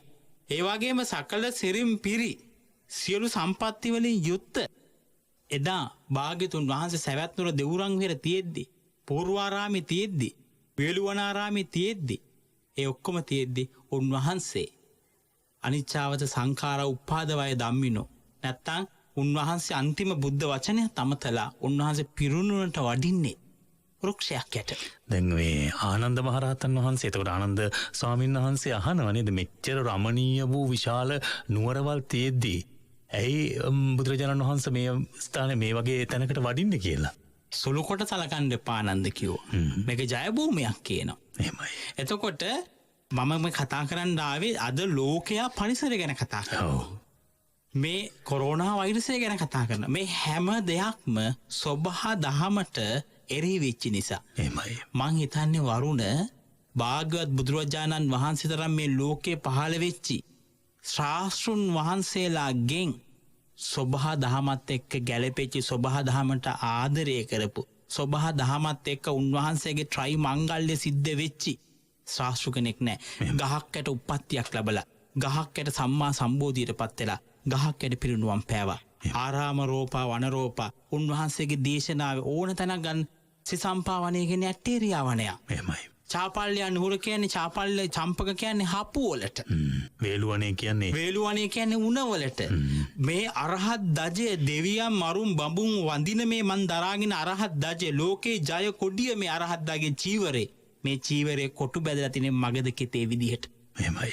මේ ගෞතම සම්බුද්ධ ශාසනය කොතුවක් කල් පවතිනවද මගද කෙතේ අනුරුව මේ අරහත් දජය තියෙන මේ චීවරේ තියෙන මේකට කියන්නේ අරහත් දජය කියලා වරුණ. එතකොට උන්වහන්සේ පොරවන වස්ත්‍රේ පවා සබහා දහමත් එක්ක ගැලපිච්ච දෙයක්. එහෙමයි. උන්වහන්සේ කියන අරඤ්‍යගතෝවා ශුන්‍යාගාරගතෝවා රුක්ක මූලගතෝවා. දැන් බලන්න මේ දේ ශුන්‍යාගාරයක් වෙන්න පුළුවන් අරණ්‍යයක් වෙන්න පුළුවන් රුක්ක මූලයක් වෙන්න පුළුවන්. ඒකට උන්වහන්සේගේ ශ්‍රාවක සංඝයා අප්‍රමාණ වීරිය අරගෙන මේ චතුරාර්ය සත්‍ය ධර්මය අවබෝධ කරගන්න වීරිය ගත්තේ ගස් යට ඉඳගෙන. එහෙමයි. එහෙනම් බුදුදහමයි සබහා දහමයි කියන්නේ වරුණ දෙක එකට යන එකක්. වෙන් කරන්න බෑ කොහොමද? වෙන් කරන්න බැරි දෙයක්. වෙන් කරන්න බැරි දෙයක්. ඒ නිසා මේ කොරෝනා වෛරසයටත් ලෝකේ මිනිස්සු ඉගෙන ගන්න ඕන දෙයක් තියෙනවා. අන්තර මට ඊට කලින් ඔබ වහන්සේගෙන් දැනගන්නට ඕන මෙහෙම කාරණාවක්. දැන් එතකොට ස්වභාව ධර්මයේ බුදුදහමයි අතර තිබෙන මේ අවියෝජනීය සම්බන්ධතාවය ස්වභාව ධර්මයේ හිටිපමණින් අවබෝධය කරා යන්න පුළුවන්කමක් තියෙනවාද? ධර්ම අවබෝධය කරා යන්න ඉඩකඩක් ස්වභාව ධර්මයෙන් අපිට ඇත්තටම ලැබෙනවාද මේ චතුරාර්ය සත්‍යයෙන් පරිබාහිරව? වරුණ ඊටාම වැදගත් ප්‍රශ්නයක් මතු කරේ. මේ භාග්‍යතුන් වහන්සේ මුලත් කල්යාණකොට අගත් කල්යාණකොට මැදත් කල්යාණකොට දේශනා කරන පරම ගාම්භීර ධර්මයක් තියෙන චතුරාර්ය සත්‍යය. ඒකට මේ තථාගතයන් වහන්සේගේ සද්ධර්මයේ ප්‍රඥාවට අඬ ගන්න එක. එසා සබහා ධර්ම අපි දැන් උදාහරණ සමහරත් විතර මේ පැල හිටපුවාම ධර්මය අවබෝධ කරගන්න පුළුවන්. කෙත්වතු හදපුවාම ධර්ම අවබෝධ කරගන්න පුළුවන්. ඒකට කැල අක්කරක දාස් ගානක් ගස් හිටපුවාම ඒක තමයි නිවන කියන්නේ. ඒකට ඒ පිනම ඇති. භාග්‍යතුන් වහන්සේ දේශනා කරනවා පාලංගේ දඬු හදන එක ගස්වැල් හදන එක පිනක් රැස්සෙන දෙයක්. ඒ වගේම ඒ ස්වභාවක පරිසරයත් එක්ක ජීවත් වෙන කෙනාට ආධ්‍යාත්මික ගුණ වගාව ඇති කරගන්න පුළුවන් සාධකයක් තමයි ස්වභාව ධර්ම කියන්නේ. එහෙමයි. ඒකට හොඳ පරිසරයක් ඇති කරලා දෙන. ඒ ගහකොළ සතාසිව්පාව ඇලදොල ගලන ගංගාව මේ හැම දෙයකම තියෙන පාරිසරික සාධකය ඒ උන්වේ විදසුන් වඩන මහා උත්තමයන්ගේ ආධ්‍යාත්මික ගුණ වගාව ඇති කරගන්න මානසික පසුබිම ඇති කරගන්න උපකාර කරන ධර්මතාවයක්. උපකාර කරන භෞතික පසුබිමක් ඇති කරලා දෙනවා. පිනක් ඒ කියන්නේ දැන් අර කෙත්වතු පූජා කිරීමත් අට පිනක් මහා කුසලයක්. අට මහා කුසලයක්. ඊට පස්සේ භාග්‍යතුන් වහන්සේ කියන්නේ පැම් පොකුණු හදනක දිවාරය පින් වැඩෙන ක්‍රියාවක්. එහෙමයි. ආරාම ගස්වැල් හදනක දිවාරය පින් වැඩෙන ක්‍රියාවක්. එතකොට ඒක පිනක් රැස් වෙන එක පැත්තකින්. ඒ වගේම තමයි වරුණ ඒ ස්වභාවික නිස්කලංක පරිසරය. දැන් උදාහරණයක් ගත්තොත් අපි කිව්ව වේළුවනාරාමේ. එහෙමයි. එතකොට දැන් අපි වේළුවනේ කලන්දක නිවාපේ. කලන්දකය කියන්නේ ලේන. ඔව්. ලේන. එතකොට අපි ගත්තාම ඇක්ටේරියා වනේ සින්සපා වනේ ඇක්ටේරියා වනේ. ඊට අපි ගත්තාම කදිර වනේ රේවත හාමුදුරු හිටපු. කදිර කියන්නේ පතොක් වර්ගයක්. ඊට පස්සේ ඒ වගේ ගත්තාම අපි ගත්තා මුලදී චම්පක චාපල්‍ය නුවර. එතකොට අර සබහා ධර්මයෙන් ගැවසී ගත්ත පරිසරය ලුම්බිනි සල්ලු වෙන සල්ලු වෙනගෙන සීල සමාධි ප්‍රඥා වඩන උතුමන්ට රාග දේශ මෝහ වඩන්ට පදං වීරිය ඇති කරගත්ත වීරිය වඩන උතුමන්ට ඒ ස්වභාවික පරිසරය ජය භූමියක් වෙනවා ඒක වඩා ගන්න. හැබැයි ඒක හැදුවා කියලා මේක දියුණු වෙන්නේ ඇතුලේ. දැන් එතකොට ජයශ්‍රී මහ බෝධීන් වහන්සේ පිළිබඳවත් අපිට ඒ අර්ථයෙන්මද හිතන්න වෙන්නේ. දැන් සමහර විටන් ඉන්නවා ජයශ්‍රී මහ බෝධිහාමුදුරන් වහන්සේ අභියස තමයි උන්වහන්සේ ධර්මාවබෝධය කළේ නිසා ජයශ්‍රී මහ බෝධීන් වහන්සේ වෙනුවෙන් යම් දෙයක් කරන අපේ ධර්මාවබෝධය ලැබේවි කියලා. වරුණ සිද්ධාර්ථ මහබෝසතාණන් වහන්සේ සියලු සම්පත් අතහැරපදන ජය මහ බෝධිහාමුදුරුවෝ කියන්නේ. එහෙමයි. අපේ මිනිස්සු සියලු සම්පත් ඉල්ලන තැන ජය මහ බෝධිහාමුදුරුවෝ කියන්නේ. එහෙමයි. විභාග අංකෙත් එල්ලනවා, නඩු අංකෙත් එල්ලනවා, වාහන අංකෙත් එල්ලනවා. කුමාරිගේ විදේශ ගමන සාර්ථක වේවා. අන්තිමේට ඔක දැන් අපිට කියන්න බෑ මේ විවාහ හරියන්නේ නැත්නම් කසාදි ඉල්ලන්නෙත් එතනමයි. ජය මහ හාමුදුරුවනේ පිරිණි පුතෙක් දෙන්නයි. ඒක සංස්කෘත වශයෙන් බැදිච්ච හොඳ අපූර්ව සිද්ධාන්තයක් අපේ රට තුළ තියෙනවා. හැබැයි මේක අධ්‍යාත්මයත් එක්ක ගලපලා ගද්දි පරස්පරයි. ඒවල දැන් උදාහරණයක් ගත්තොත් ජයමහා හාමුදුරුව පූජනීයත්වයට පත් වෙන භාග්‍යතුන් වහන්සේ කරපු ක්‍රියාවක් තියෙනවානේ. උන්වහන්සේ මේ ලෝකේ කතඤ්ඤු කතවේදී පුද්ගලෝ දුර්ලභෝ ලෝකස්මි. පින්වත් මහණෙනි මේ ලෝකයේ පරම දුර්ලභ මිනිස්සු පිරිසක් ඉන්නවා. ඒ දුර්ලභ මිනිස්සු තමයි කල්හි ගුණ දන්න මිනිස්සු. කෘතගුණ හඳුනන අය. කෘතගුණ හඳුනන මිනිස්සු. දැන් උදාහරණයක් අපේ රටේ පැවිද්දෝ කොච්චර අපිට හම්බ වෙනවද කලෙහි ගුණ දන්නේ නැති මිනිස්සු. එහෙමයි. ඒවට අපිට ගිහියෝ කොච්චර හම්බ වෙනවද? ඒවට මේ ලෝකේ ආධ්‍යාත්මික වශයෙන් වරුණ මිනිස්සු සත්පුරුෂ කරන කාරණයක් තමයි කලෙහි ගුණ දන්නවා කියන එක. කලෙහි ගුණ ඇත්තෝ කියන එක. කෘතගුණ භාවය කියන එක. මිනිස්සු සත්පුරුෂ මිනිස්සුන්ගේ තුල තියෙන ගුණයක්. හැබැයි කලෙහි ගුණ නැති මිනිස්සයා සත්පුරුෂයෙක් හැටියට කියන්න බෑ. කලෙහි ගුණ නැත්තම් කලෙහි ගුණ අමතක කරනම් ਉਹ සත්පුරුෂයෙක් වෙන්නේ නැහැ. ඒකට බලන්න මේ ලෝකේ දේවාන්ති දේව බ්‍රහ්මාති බ්‍රහ්ම ලෝයේ හිරු මණ්ඩල සඳ මණ්ඩල වගේ ඉන්න මේ භාග්‍යතුන් වහන්සේ ලෝකයාට මල්ලෝ මිනිසුන් හම්බෙන්න කලින් දෙව්ලොව දෙවියන් හම්බෙන්න කලින් උන්වහන්සේ ප්‍රථමයෙන්ම මොකද්ද කරේ? අර උන්වහන්සේ මහබෝසත් අවදියේ පිට දීපු මහබෝසත් අවදියේ සෙවණ දීපු සම්මා සම්බෝධියට උපකාර කරද්ද සම්මා සම්බෝධියට පත් වෙන්න වීරිය ගද්ද උපකාරයක් වෙච්චි. එහෙමයි. සෙවණ සලසපු ඒ මහබෝ හාමුදුරුවෝ දිහා අබිනීල වූ උන්වහන්සේගේ නෙස් සංගලින් ඒ මහබෝ හාමුදුරුවන්ගේ රංකඳ දිහා බලාගෙන සතියක් ඇසිපිය නොහෙලා බලන් ඉඳලා ඒ මහබෝ කඳ පූජනීය කරා. එහෙමයි. මහබෝ හාමුදුරුවෝ එතකොට මහබෝධියට වඳින්නට හේතුවක් තියෙනවා. ඒකට භාග්‍යතුන් වහන්සේ උන්වහන්සේම අනුදන වදාරනවා පාරිභෝගික වස්තුවක් හැටියට මේ මහබෝ පරම්පරාවෙන් පැවතගෙන මහබෝ හාමුදුරුවෝ වඳින්න කියලා. ඒකට ඒක වැන්දා කියලා කාමස පූජාව. ඔව්. ඒක වැන්දා කියලා මේ චතුරාර්ය සත්‍ය ධර්මය අවබෝධ කරගන්න හම්බෙන්නේ නැහැ. ඒකට මහබෝ හාමුදුරුවෝ වැඳගෙන අපිට පුළුවන් පිනක් රැස් කරගන්න. එහෙමයි. පින කියන එක නිවනට උපකාර වෙනවා. දේව භූතස්සප උපකාරණි පුඤ්ඤානි පබ්බජිතස්සප උපකාරණි පුඤ්ඤානි පැවිද්දාටත් උපකාරය පිණිස පවතින්නේ පින. අර පින කියන එක නිවනට උපකාර කරන ධර්මතාවයක් වරුණ. එහෙමයි. දැන් සමහර අත්ෝ කියන පින කියන එක සසර යන්න ලෞකික සම්පත් ඇති කරගන්න දෙන ධර්මතාවයක්. මේක මේ නිවනට හේතු වෙන්නේ නිවනට නම් කුසලයේ විතරයි. පින කියන්නේ සසරට යන්න මේ වගේ කතා තියෙනවා. භාග්‍යතුන් වහන්සේ පැහැදිලිවම දේශනා කරනවා. අද උදාහරණයක් මම ඔක හැමදාම net නැදිරිත් කියලා තියෙනවා. වරුණ මම පැවිදි වෙද්දී මගේ උපාධ්‍යායංග වහන්සේ ළඟට ගිහිලා කියන්නේ සබ්බ දුක්ඛ නිසා නිබ්බාන සච්චි කරණත්තා ඉමං කාසාවං දත්තා පබ්බා ජේතමන් බන්තේ අනුකම්පං උපාදාය. ස්වාමීනි සබ්බ දුක්ඛ නිස්සරණ සියලු දුක නැති කරන්න. නිබ්බාන සච්චි කරණත්තා නිමං මග සාක්ෂාත් කරගන්න. ඉමං කාසාවං දත්තා පබ්බා ජේතමන් බන්තේ අනුකම්පං උපාදාය. මේ කසාවත දවටලා මම පැවිදි කරන්න අනුකම්පා පිණිස.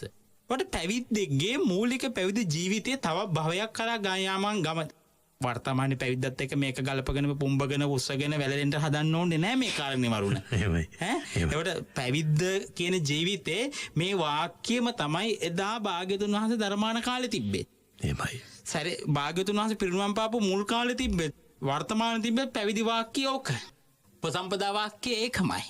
එතකොට කසාවත දරන පුජ්‍යලයාගේ ඒකායන අරමුණ වෙන්නේ ඒ ආත්මයේදීම චතුරාර්ය සත්‍ය ධර්මය අවබෝධ කරගන්න. එහෙමයි. ඒකට පින කියන එක වරුණ සසරට උපකාර කරන ධර්මයක් නම් මේ ආත්මෙන් රහත් වෙන්න අරමුණු කරගත්ත පැවිද්දට පින ඕනේ නැහැ නේ නේද? ඔව්. එස අරඤ්ඤන එකක් නේ. හැබැයි භාග්‍යතුන් වහන්සේ පැහැදිලිව ශ්‍රී මුකෙන් දේශනා කරන උන්වහන්සේගේ මුව මඩලෙන් පබ්බජිතස්සපි උපකාරානි පුඤ්ඤානි. පැවිද්දටත් උපකාර වෙනවා. පැවිද්දටත් උපකාර වෙන්නේ පින කියන එක. ඒ නිසා මහබෝ හාමුදුරුවන්ට වැන්දා කියලා චතුරාර්ය සත්‍ය ධර්මය අවබෝධ වෙන්නේ නැහැ. ජයමහාමුදුරුවෝ දිහා අපි ඇස්පිය දිහා බලන්නේ නැතුව මහ බෝබද පාත්මලට ඇහැ බෝධිද්‍ය ඇස් දෙක ගහන්න නැතුව අපි බලන් ඉඳලා හරියන්නේ නැහැ. ඒ මහ බෝහාමුදුරුවෝ සතුව තියෙනවා මාර්යා පරාජය කරන ශක්තිය. ඒ ශක්තිය අරගෙන සුඛී ආධ්‍යාත්මික පාරිශුද්ධිය ඇති කරගන්න උත්සාහ ගන්න ඕනේ. ඒ ජය භූමියට වෙලා අපේ තියෙන කෙලෙස් එළියට දාලා හොඳ දේ අරගෙන නරක දේ එළියට දාලා හොඳ දේ අරගන්න වීරිය ගන්න අදිෂ්ඨානයක් ඇති කර ගන්න ඕනේ. මේ මහ බෝහාමුදුරුවන්ගේ මුලදී මගේ ශාස්ත්‍රඥ වහන්සේ සවමරුන් පරදවුවේ. ඒ සවමරුන් පරදවල උන්වහන්සේගේ අභිනින් net සංගලින් පිදුම් ලැබුවා වූ මහ බෝහාමුදුරුවන්ගේ දක්ෂිණ ශාඛාව මේ වැඩිනේ අනුරාධපුරේ මහමෙවුනාවෙන්. මේ මහ බෝහාමුදුරුවන්ගේ රංකන්දත් එදා මගේ ගෞතම බුදුහාමුදුරුවන්ගේ net සංගලින් දැක්කා. අනුරාධපුරේ මහමෙවුනාවෙන් වැඩිනේ මහ බෝහාමුදුරුවන්ගේ රංකන්ද වරුණ ඒ බෝධියේ කන්දට මං කියන්නේ රංකන්ද කියලා. මහ බෝ රංකන්ද ඒ කන්දත් එදා ගෞතම බුදුහාමුදුරුවෝ net සංගලට ගැටිච්චි රංකන්දයි. ඒක තමයි ලෝකේ පරම ගාම්භීර වෘක්ෂය. ලෝකේ ලිඛිත ඉතිහාසයක් තියෙන පැරණිම වෘක්ෂය. ලෝකේ දෙවියන් මරුන් බඹුන් සහිත වඳින එකම වෘක්ෂය. අද ගයාවේ වජිරාසනයේ තියෙන ළඟ තියෙන බෝධිය 7 වෙනි පරම්පරාව නැත්නම් 9 වෙනි පරම්පරාවේ බෝධිය. උන්වහන්සේගේ අඹිනිල් net සංගලි බලලා පූජනීය වෙච්චි. උන්වහන්සේගේ ඇස ගැටිච්චි. ඇස රැඳිච්චි. සතියක් ඇස රැඳිච්චි. ඒ මහ බෝහාමුදුරුවන්ගේ රංකදේ දකුණු ශාඛාව මේ තියෙන. ඒ කියන්නේ අර ඇඳිරි නීති අතරතුරත් ඔබ වහන්සේ වල්පල ගෞතම ස්වාමීන් වහන්සේ මම දැක්කා. උන්වහන්සේ මමයි ගිහිල්ලා ජයමහාමුදුරුවන්ගේ රංකදට නළල තියලා වැඳලා ඒ මහා වැස්සේ. එහෙමයි. මහා වැස්සේ මේ ඇඳිරි නීති තියෙද්දි. ඒ නිසා වරුණ ඒක මහ බෝහාමුදුරුවන්ගේ ගෞරවයක්. ඒක ගෞරව. මහ බෝහාමුදුරුවෝ දිහා බලාගත්තාම අපිට පුදුමාකාර ආධ්‍යාත්මික ප්‍රභාස්වර භාවයක් ඇති වෙන හිතේ. ඒ ප්‍රභාස්වර භාවය තුල වීරිය ගන්න පුළුවන් ශක්තියක් එනවා. ඒක මිසක් ඒකට වැන්දා කියලා ඒක දිහා බලන් හිටියා කියලා ඒකට අටපිරිකර ලක්ෂයක් පූජා කරා කියලා සිවුරු 2000ක් පූජා කරා කියලා සිවුරු 6000ක් පූජා කරා කියලා මේක නිකන් ලබා ගන්න බෑ. අවබෝධය ලැබෙන්නේ නැහැ. එහෙමනම් ඉතින් ගහක් ගිටවලා පැල හිටවලා කුඹුරු කළා කියලා අවබෝධය ලැබෙන්නේ නැහැ. වරුණ මේ මමත් මේ කැලයක් දෙකක් හිටවලා කුඹුරක් දෙකක් වවලා අපිට මේක මේ කිසි ප්‍රශ්නයක් නෑ. එහෙනම් ඉතින් සේරටම කලින් ගොයියෝ නිවන් දැකලා. ගොවියෝ පොල් වතු රබර් වතු තේ වතු කාර්යෝ ඔක්කොටම කලින් නිවන් දැකලා වරුණ. එහෙමයි. ඉතින් අපි මේ ධර්මයට තිබෙන ගෞරවය හැලුවට ලක් නොකළ යුතුයි කුමන හෝ අවස්ථාවක හෝ වේවා. මොකද බුදුරජාණන් වහන්සේගේ ඒ ගම්භීර දේශනාව බුදුරජාණන් වහන්සේගේ ශ්‍රී මුඛයෙන් දේශනා කරපු සුවාසුදහසක් ධර්මස්කන්ධය රැකගෙන අපි ඉදිරියට යන්නට ඕන.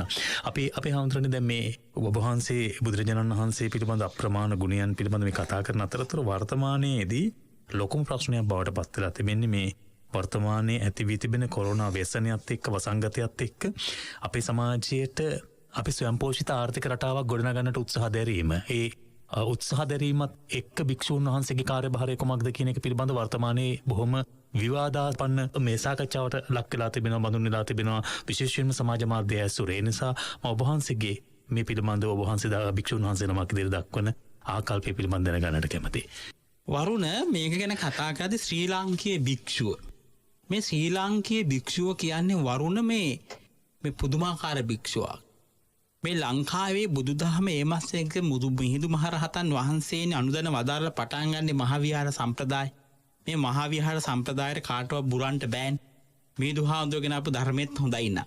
ඒ ආපු සංස්කෘතියත් හොඳයි නා. උන්වහන්සේ ඇති කරපු මහාවිහාර නරක වෙන්න බෑනේ. එහෙමයි. ඒකට මේ මහාවිහාර සම්ප්‍රදායත් එක්ක මේ ශ්‍රී ලාංකීය භික්ෂුවට ලෝකේ කිසිදු භික්ෂුවකට නැති සම්ප්‍රදායක් ගොඩ නැගෙනවා. ඒක බෞද්ධ ශිෂ්ටාචාරය. එහෙමයි. ඒ අඛණ්ඩ ශිෂ්ටාචාරය තියෙන්නේ ලංකාවේ විතරයි. එතකොට වරුණ ඉදා බලන්නකෝ මහසෑය හදලා රජවරු පූජා කරන්නේ මොකද්ද? වචනයට මොකද්ද කියන්නේ? කෙත් වතු. මහ බෝහාඳුර රංකදට මොනවද පූජා කරන්නේ? කෙත් වතු. මයංගනේ මුතියංගනේ මහසෑය මිල රජවරු පූජා කරන්නේ මොනවද? කෙත්වතු. ඒකට කෙත්වතු පූජා කරන එක අටමහා පින්කම් වලින් එකක් කියලා කියනවා අපි. අටමහා කුසල් කියලා එකක් මේ ශාසනයේ නැහැ. අටමහා පින්කම් වලින් එකක් කියනවා. ඒකට මේ කෙත්වතු පූජා කිරීම කියන එක මේ ශාසනයේ තියෙන එකක්.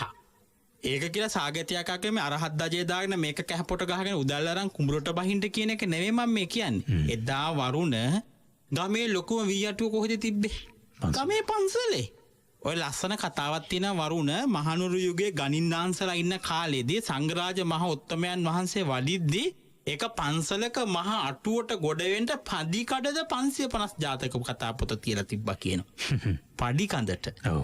ඒකේ මං ආවේ ඒක පිරිහිච්ච කතාව වෙනම කතාවක් වී අටුව තිබ්බා කියන්නේ. ඉස්සර ගමේ ලොකුම අටුව තිබ්බේ පන්සලේ. සාගතයක් ආවොතින් බෙදන්නේ පන්සලේ හාල් ටික. කෙත්තතු වල වැඩියෙන්ම පොල් තිබ්බේ පන්සල් වත්තේ. දැන් අද භික්ෂුන් වහන්සේලා ඉඩම් හිමි වැවිලි කවුරුව වුණාට ඒක මේ ඒ ආපු සම්ප්‍රදාය අපි පාවලා දෙන්න ඕනේ නැහැ. ඒ සම්ප්‍රදාය වැරදි කියන්න ඕනෙත් නැහැ. ඒ සම්ප්‍රදාය නැති කරන්න දිය කරන්න ඕනෙත් නැහැ. හැබැයි මේ රටේ භික්ෂුව කියන්නේ සාකච්ඡා වෙන පැත්තට ගියා වරුණ. මේ රටේ භික්ෂු එදා ජයකොන්තෙත් එක්ක දුටුගැමුණු මහා නරෝත්තමයත් එක්ක 500ක් සංඝයා ඉස්සරහෙන් ගියේ. එහෙමයි. මේ රට එක්සේසත් කරන්න. තිස්ස මහරාමෙන්දට වැඩි. තිස්ස මහරාමෙන්ද. දැන් තුම්පිටකේ එහෙම ඵලයන් කියලා නැහැනේ වරුණ. එහෙමයි.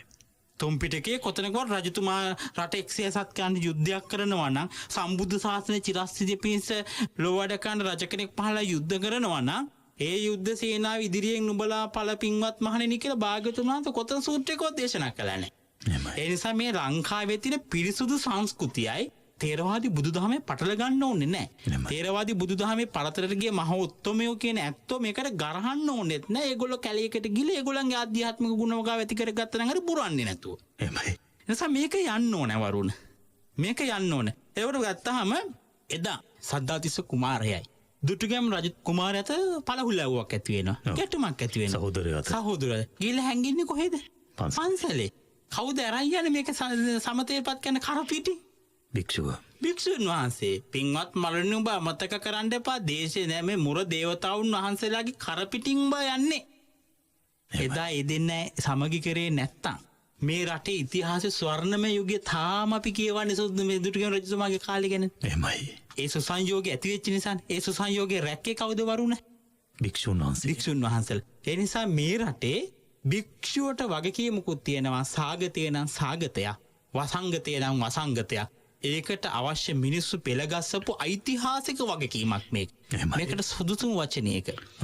ලංකාවේ ශ්‍රී ලාංකේය භික්ෂුවගේ ඓතිහාසික වගකීමක් තියෙනවා. සාගතයක් නම් සාගතයට පෙළගස්සන එක. වසංගතයක් නම් වසංගතයට පෙළගස්සන එක. ඒ නිසා වරුණ මේ රටේ ආපු ක්‍රමයක් තියෙනවා. එදා පන්සලේ කෙත්වතු පූජා කරපු වැඩිම ඉඩම් තිබේ පන්සලට. ඒ වගේ මිනිස්සු ප්‍රයෝජන ගත්තා. කෙත්තතු ටික තිබුණ අටුව පෙන සාගතයක් අවතින් අට පන්සලට අටුවෙන් තමයි මිනිසුන්ට කැඳ ටික හරි හදන්න දුන්නේ. රජවරු සේනා සංවිධානය කරේ පන්සලේ. මේ රට එක්සේසත් කරද්දී. රජවරු සේනා සංවිධානය කරේ පන්සලේ. සේනාවුන්ට කන්න බොන්න හම්බුනේ පන්සලේ අටුකොට්ටුවේ. පන්සලේ කොස් ගහෙන්. පන්සලේ හැදෙන පොල් ගහේ. දැන් ඒ කියන්නේ අපේ ගමයි පන්සලයි වැවයි දාගබයි ඔය සංකල්පෙන් අපේ තිබ්බේ. එතකොට පන්සලේ නායක හාමුදුරුවෝ ප්‍රධාන කරගත්තු සාදුතර මහා සංඝරත්නය තමයි ගමේ මුරදේවතාවන් වහන්සේ වුණේ. හැම දිනාටම අවවාද අනුශාසනා කරපු මඟ පෙන්නපු ප්‍රධාන චරිතය බවට පත් වුණේ. හැබැයි අපේ හාමුදුරනේ මේ භික්ෂුන් වහන්සේගේ කාර්යභාරය උන්වහන්සේලා හඳුනාගෙන තිබුණා. ඇතැම් වෙලාවට භික්ෂුන් වහන්සේලා වර්තමානයේදී කටයුතු කරනකොට ඒ කාර්යභාරය හඳුනා ගන්න ස්වභාවයෙන් ඉක්මවා යන අවස්ථාවන් අපි දකින්නේ නැද්ද? පැහැදිලිවම වරුණ තියෙනවා. ඉස්සර මේ සේනා සංවිධානය කරපු මහරජවරුන්ට දුටුගැමුණු රජතුමාත් එක්ක ගියේ සංඝයා 500 නම සුඛිය පැවිද්ද රැකගෙන හිටියානේ. සුඛිය පැවිදි ජීවිතය රැකගෙන හිටියා. උන්වහන්සේලාගේ චේතනාව මුලත් පාරිශුද්ධයි, මැදත් පාරිශුද්ධයි, අගත් පාරිශුද්ධයි. උන්වහන්සේලාට දුටුගැමුණු රජතුමා රජ වුණාට පස්සේ රට එක්සේසත් කරලා රාජසභාවෙන් ඉඳ ගන්න බලාපොරොත්තුවක් තිබ්බේ නැහැ. නිර්රත කෙත්තතු ගන්න බලාපොරොත්තුවක් තිබ්බේ නැහැ. පාර්ලිමේන්තුව නුමනවත් තිබ්බේ නැහැ. පාර්ලිමේන්තුවෙන් උපසම්පද මගේ රාජසභාව කිව්වේ කාලේ. එහෙම දෙයක් තිබ්බේ නැහැ. හැබැයි උන්වහන්සේගේ චේතනාව පාරිශුද්ධ. ඒක ශාසනික වශයෙන්, ජාතික වශයෙන්, ඒ වගේම ජාතික වශයෙන් සහ ශාස්ත්‍රීය වශයෙන් මුලැමැද අග පාරිශුද්ධ චේතනාවක් තිබ්බා. අද සතර පාරාජිකාවත් නැති කරගෙන බඩුමලු බෙදුවා කියලා වැඩක් වෙන්නේ නැහැ. ඒක මම පිළිගන්නවා. එයාලගේ පැවිද්ද රැකගෙන, පැවිද්දේ සීමාව වටහාගෙන, හැබැයි වරුණ කවුරු මොනවා කිව්වත් වවපල්ලා උඹලා කෙත්තතු වවපල්ලා කියන එක සහ ඒකට අනුශාසනා කිරීම මං කිසිසේත්ම වැරද්දක් විදිහට දකින්නේ නැහැ. ඒක භික්ෂුන් වහන්සේලාගේ අර මං කියව ඓතිහාසික වගකීමක්, ශාසනික වගකීමක් නෙමෙයි. ඒක මම කියන්නේ ශාසනික වගකීම සහ ඓතිහාසික ජාතික වගකීම කියන එක බද්ධ වෙලා ශ්‍රී ලාංකීය භික්ෂු විකාශනය වෙන්නේ මේ අවුරුදු 2400 2300 විකාශනය වෙන්නේ ශාසනික වගකීම සහ ඓතිහාසික සංස්කෘතික වටිනාකමකුත් එක්ක ජාතික වටිනාකමකුත් එක්ක කාර්යභාරයකුත් එක්ක එසා උන්වහන්සේලා ආධ්‍යාත්මික ගුණ වගා මිනිසුන් ඇති කරනවා වගේම අර ඓතිහාසික වගකීමත් එක්ක මෙන්න ඉදිරියේදී සාගතයක් එන්න පුළුවන් වසංගතයෙන් පස්සේ සාගතයක් එන්න පුළුවන් රට රාජික වෙනවා වෙන රටවල මේ ප්‍රශ්න දෙනවා බඩු නැවෙන්න කහ නැවෙනකන් උඹලා බලන් ඉන්න ඕනේ කහ කුඩු ටික ගන්න අවත්තේ කහ ටිකක් හදාගන්නilla කියලා උන්වහන්සේලා එන මිනිසුන්ට අනුශාසනා කරා එක කිසි ප්‍රශ්නයක් නැහැ මේක මං කියන සිවුර කැහපොට ගහගෙන කුඹුරට බහින්න ඕන කියලා. එච්චර අපි ප්‍රාථමික වෙන්න ඕනෙත් නෑ වරුණ. හරිද? එදා ඉඳන් භික්ෂුව කියන්නේ මේ රටේ ඉන්න මිනිස්සුන්ගේ චින්තනීය විප්ලවයක් ඇති කරන්න පුළුවන් ගමට රටට නායකත්වය දීපු චරිතේ. ඒකට මම කුඹුරට බහින්න එක නෙවෙයි. මගේ ගමේ මිනිස්සුන්ගේ චින්තනීය විප්ලවයක් මට ඇති කරන්න පුළුවන්. එහෙමයි නායකත්වය දෙන්න පුළුවන්. නායකත්වය දෙන්න ඕනේ. මුලමඳාක කියලා දීලා. ශ්‍රී ලාංකේය විශ්වකර්ම පෙළහර අපි ආරම්භ කළේ ඔබ වහන්සේලා පෙරට කොටගෙන ඔය අර්ථයෙන්ම තමයි. මහා ලොකු දෙයක් කරේ නෑනේ වරුණ. අපි එකෙන් බොහෝ දේවල් නමුත් කරානේ. එහෙමයි. නේ එසා භික්ෂුව කියන්නේ චින්තනීය විප්ලවය.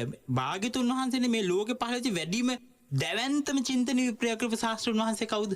බුදුරජාණන් වහන්සේ. බුදුරජාණන් අපි සරණගේ ශාස්ත්‍රඥ වහන්සේ. එහෙමයි. උන්වහන්සේ මහා අහිංසාවාදී ජීවිකා වෘත්තියක් හැටියට ගොවිතැන දේශනා කරා. අමිතෝදන දෝතෝදන මේ නං ආවේ රජ බත්වල නමි. රතු බතා සුදු බතා අමිතෝදන එහෙම අපුවම නම ඕදනෙන් කියන බත් සුද්දෝදන අමිතෝදන දෝතෝදන අගට ආවේ බත් කියන නම. එහෙමයි. උන්වහන්සේලා කුෂිකර්මයේ මුල් කරගත්ත රජ පරම්පරාව. ඒ නිසා මං කියන්නේ මේ ඓතිහාසික වගකීමයි ශාසනික වගකීමයි මේ දෙක පටල ගන්න හොඳ නැහැ. ඒකට ගරහන්න ඕනෙත් නැහැ. තමන්ගේ ආධ්‍යාත්මික ගුණ වගාව ඇති කරගන්න පුළුවන් නම් සීල සමාධි ප්‍රඥාව වඩාගෙන ඒ ආත්මේදී මේ ආත්මේදී මං ආපු එක කරගන්නට යනවා කියන අනේ සාදු සාදු ශුන්‍යාගාරගතෝවා ආරණ්‍යගතෝවා ඔය කියන ස්වභාවික පරිසරයකට ගිහිල්ලා සුඛී ආධ්‍යාත්මික ගුණ වගාව ඇති කරගෙන මේ බොහෝර භයංකර සසරෙන් එතර වෙන්න පුළුවන් නම් සාදු සාදු අපි සාදුකාර දෙනවා. ඒක ගිහියෙක් වෙන්නත් පුළුවන් පැවිද්දෙක් වෙන්නත් පුළුවන්. හැබැයි එයාම අපි නම් එතන ඉන්නේ කියලා මේකත් එක්ක ගැටෙන්න ඕනේ නෑ වරුණ. මේකත් එක්ක ගැටෙන්න ඕනේ නෑ වරුණ. මේ රටේ පැවිදි වෙලා හිටපු භික්ෂුන් වහන්සේලා උපවැදි වෙලා රට එක්සේසත් කරන යුද්ධයට ගිහිල්ලා ආපහු පැවිදි වෙලා සසර ගමනෙන් එතර වෙච්ච චරිතත් මේ ශාසනයේ තියෙනවා. මේ අරුම පුරුම සිද්ධිත් එක්ක සුන්දර චරිතත් එක්ක සුන්දර චරිත කතාත් එක්ක මහා පුදුමාකාර සංස්කෘතියක් බැඳිච්චි ශාසනික සම්ප්‍රදායක් තියෙන එකම රට ලංකාව. හොඳයි අපිට අවසාන විනාඩි කිහිපයකට පැමිණ තිබෙන නිසා අපි නැවතත් මේ සාකච්ඡාවේ දැන් වර්තමාන කාර්යභාරය අතීතයේ කොහොමද වික්ෂුන් වහන්සේ පැවැතගෙන ආවේ සහ අපට ශාසනික වශයෙන් මොන වගේ වගකීමක්ද පැවරලා තිබෙන්නේ යුතුකමක්ද පැවතිලා තිබෙන්නේ ඒ වගේම සංස්කෘතික වශයෙන් සමාජීය වශයෙන් ජාතික වශයෙන් මේ විවිධ ස්තරයන් හරහා භික්ෂුන් වහන්සේගේ කාර්යභාරය පිළිබඳව අපිට යම් තාක් දුරකට හෝ සාකච්ඡා කරන්නට අවකාශය ලැබුණා.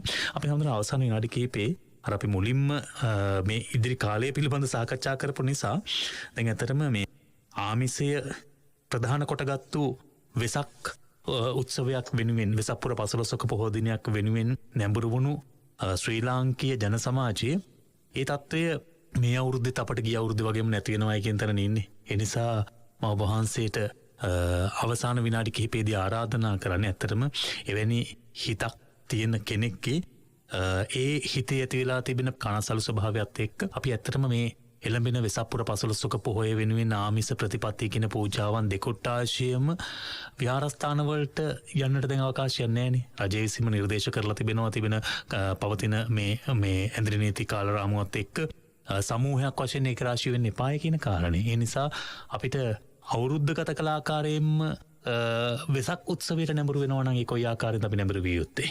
වරුණ මේ කොරෝනා ගිය අවුරුද්දේ සහරා මේ දෙකම ප්‍රඥාවන්ත සත්පුරුෂයාට හොඳ දෙයක් කරේ.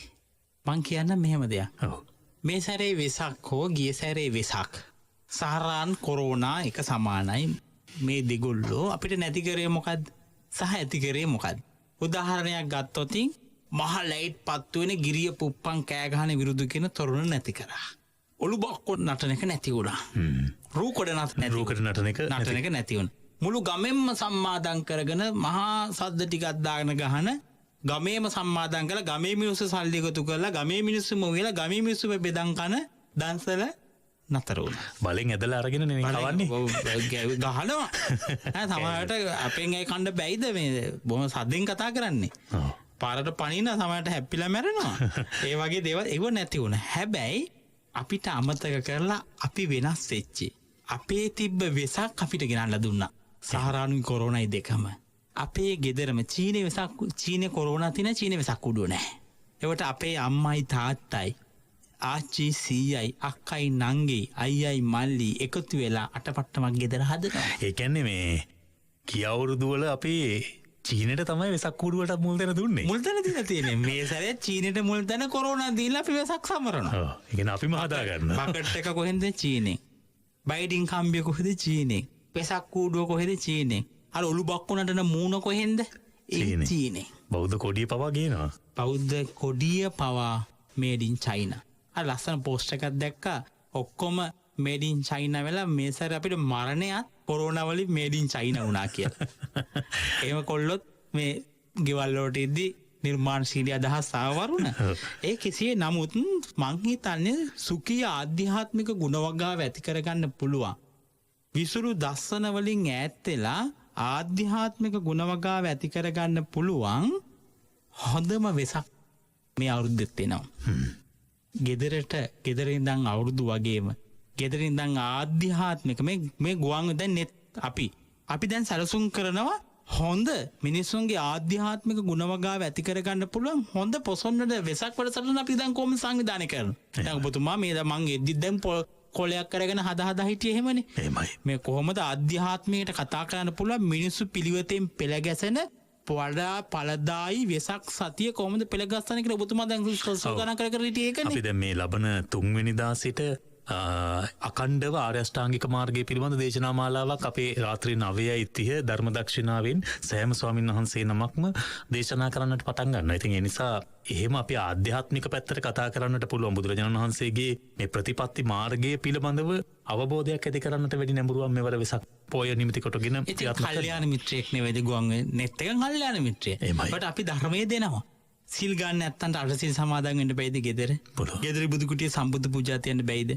බකට් එක ගෙදර හදන්න බැයිද? වෙසක් කූඩුව ගෙදර හදන්න බැයිද?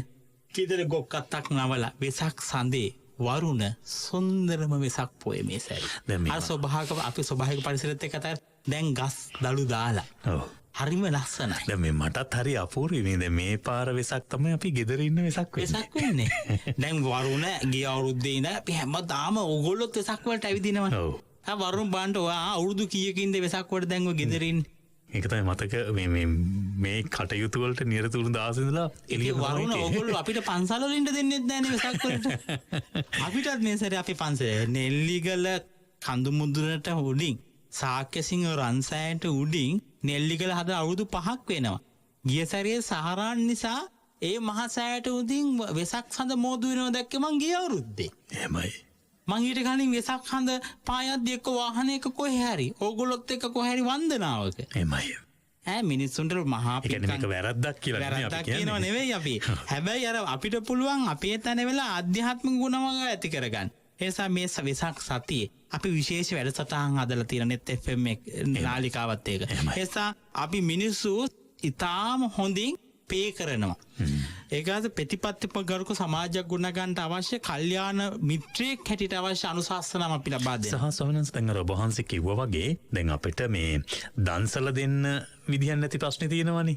මේ පාර යම් ප්‍රමාණයක් හෝ තමන්ගේ අසල්වැසියන්ට ඥාතීන්ට මේ ප්‍රශ්නය නිසා අසරණ වෙලා ඉන්න අයට මොනවා හරි වියලි සලාකටයක් දුන්නා හොඳ දන්සල. ඒකම වරු මම කියන්නේ ගමේ සල්ලි ඔක්කොම එකතු කරලා ගමේ මිනිස්සු ඔක්කොම මේ උයාලා අයියෙන් සින්දුවක් දාලා අපි බෙදාගෙන ගමේ මිනිස්සුම බෙදන් කනවනේ. එහෙම නෙවෙයි. අර පහුගිය කාලේ හදපු ගෝවගස් 5ක් තියෙනවනම් දෙකක් තියන 3ක් දෙන්න ගෙවල් 3කට වෙන දන්සල් ඕනේ නැහැ. පහුගිය කාලේ වවපු වට්ටක් කැවලේ දළු ටික කපලා මිනිස්සුන්ට බෙදලා දෙන්නකො. තව කොස් ගහ තියෙන කොස් ටිකක් තියෙනවනම් මාළු පිණි ටිකක් තියෙනවනම් පොල් ගෙඩි ටිකක් තියෙනවනම් හාල් පොල් ටිකක් තියෙන ගමේ ඉන්න මේ කුලියක් මලියක් කරගන්න බැරිව දුක් විඳපු ගමේ මිනිස්සුන්ට කියලා වියලි සලාකමල්ලක් දෙන්න. අන්න දන්සල. නිසා ආධ්‍යාත්මයත් එක්ක කතා කරපු දන්සලක් දෙන්න බැයිද මේ සැරේ? පුළුවන්. ආධ්‍යාත්මයේ ගුණධර්ම වැඩෙන දන්දීමක් මේ වෙසක් එක කරන්න පුළුවන්.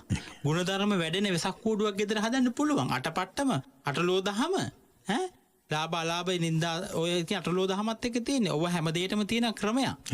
ඒ නිසා ගෙදර එළියේ ලස්සන පහන් පැලක් පහන් වැටක් ගහලා භාග්‍යතුන් වහන්සේ උදෙසා පහන් පූජාවක් කරන්න.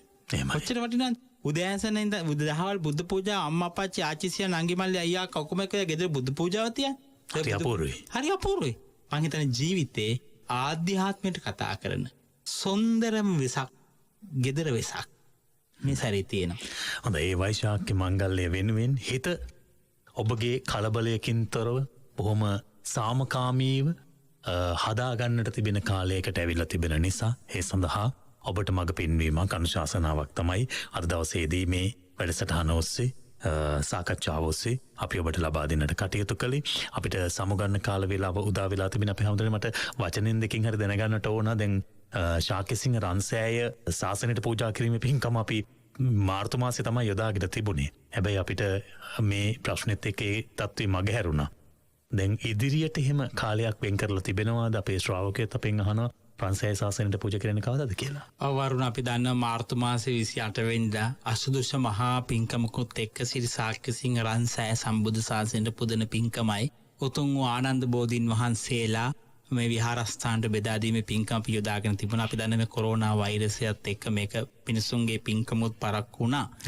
හැබැයි මේ රට රජය මගින් අපේ යුද හමුදාපතිතුමා ඇතුළු ජනාධිපතිතුමා ඇතුළු රජය මගින් මේ රටේ ඉන්න මිනිස්සුන්ගේ ආරක්ෂිතයි කියලා කිව්ව දවසකදී අපි මේ රන්සෑය හදලා ඉවරයි සම්බුදු ශාසනය පූජා කරනවා. අපි කැමති මේ net FM නාලිකාවත් එක්ක මේ රන්සෑය ගඩලෙන් ගඩල ගොඩ නැගෙනවායි කියලා තමන්ගේ ගෙදර රේඩියෝ එකෙන් අහලා අනේ සාදු කියලා සාදුකාරයක් දීපු හැමෝම එකතු කරගෙන මේ පින්කම කරන්න. ඒ නිසා තමයි මේ කාලය. ඒකයි මේ කල් දාන්නේ. හොඳයි ඒ කාලය වැඩි කල් නොගොස් අපට ලැබේවා කියලා ප්‍රාර්ථනා කරනවා. මේ කොරෝනා වසංගතය නිසා පීඩාවට පත් වෙලා ඉන්න හැම හිතකටම මේ බුදුරජාණන් වහන්සේගේ බුද්ධ රශ්මිය ලෝතලයේ පුලා වැතිරී ගිය මේ කාල රාමුවේ ඒ ආශිර්වාදය හැම දිනාටම ලැබිලා හැම හිතක්ම සාමකාමී වේවා නිදුක් නිරෝගී දීර්ඝායුෂ හැම දිනාටම ලැබේවා කියලා ප්‍රාර්ථනා කරන හන්දම. ඔව් වරුණ මම හිතන්නේ කොරෝනා වෛරසය රට තුළ පහ වුණාට පස්සේ ලංකාවේ සිදුන ආශදෝෂ සුන්දරම මහ පිංකම ප්‍රථම මහ පිංකම තමයි රන්සෑය සම්බුදු ශාසන පුදන පිංකම. හොඳයි ඒ සඳහා හැම දිනාම හිත් පෙළගස්වා ගනිමු.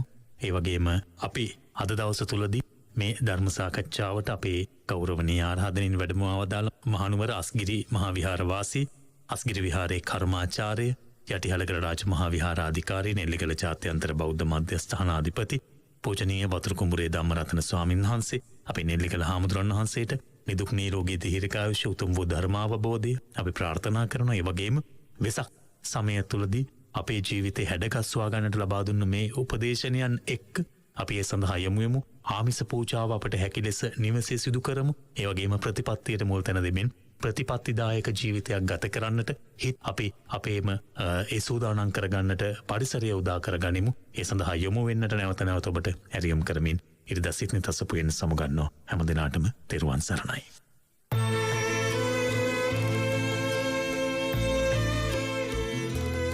සිත්නෙත් අසපුව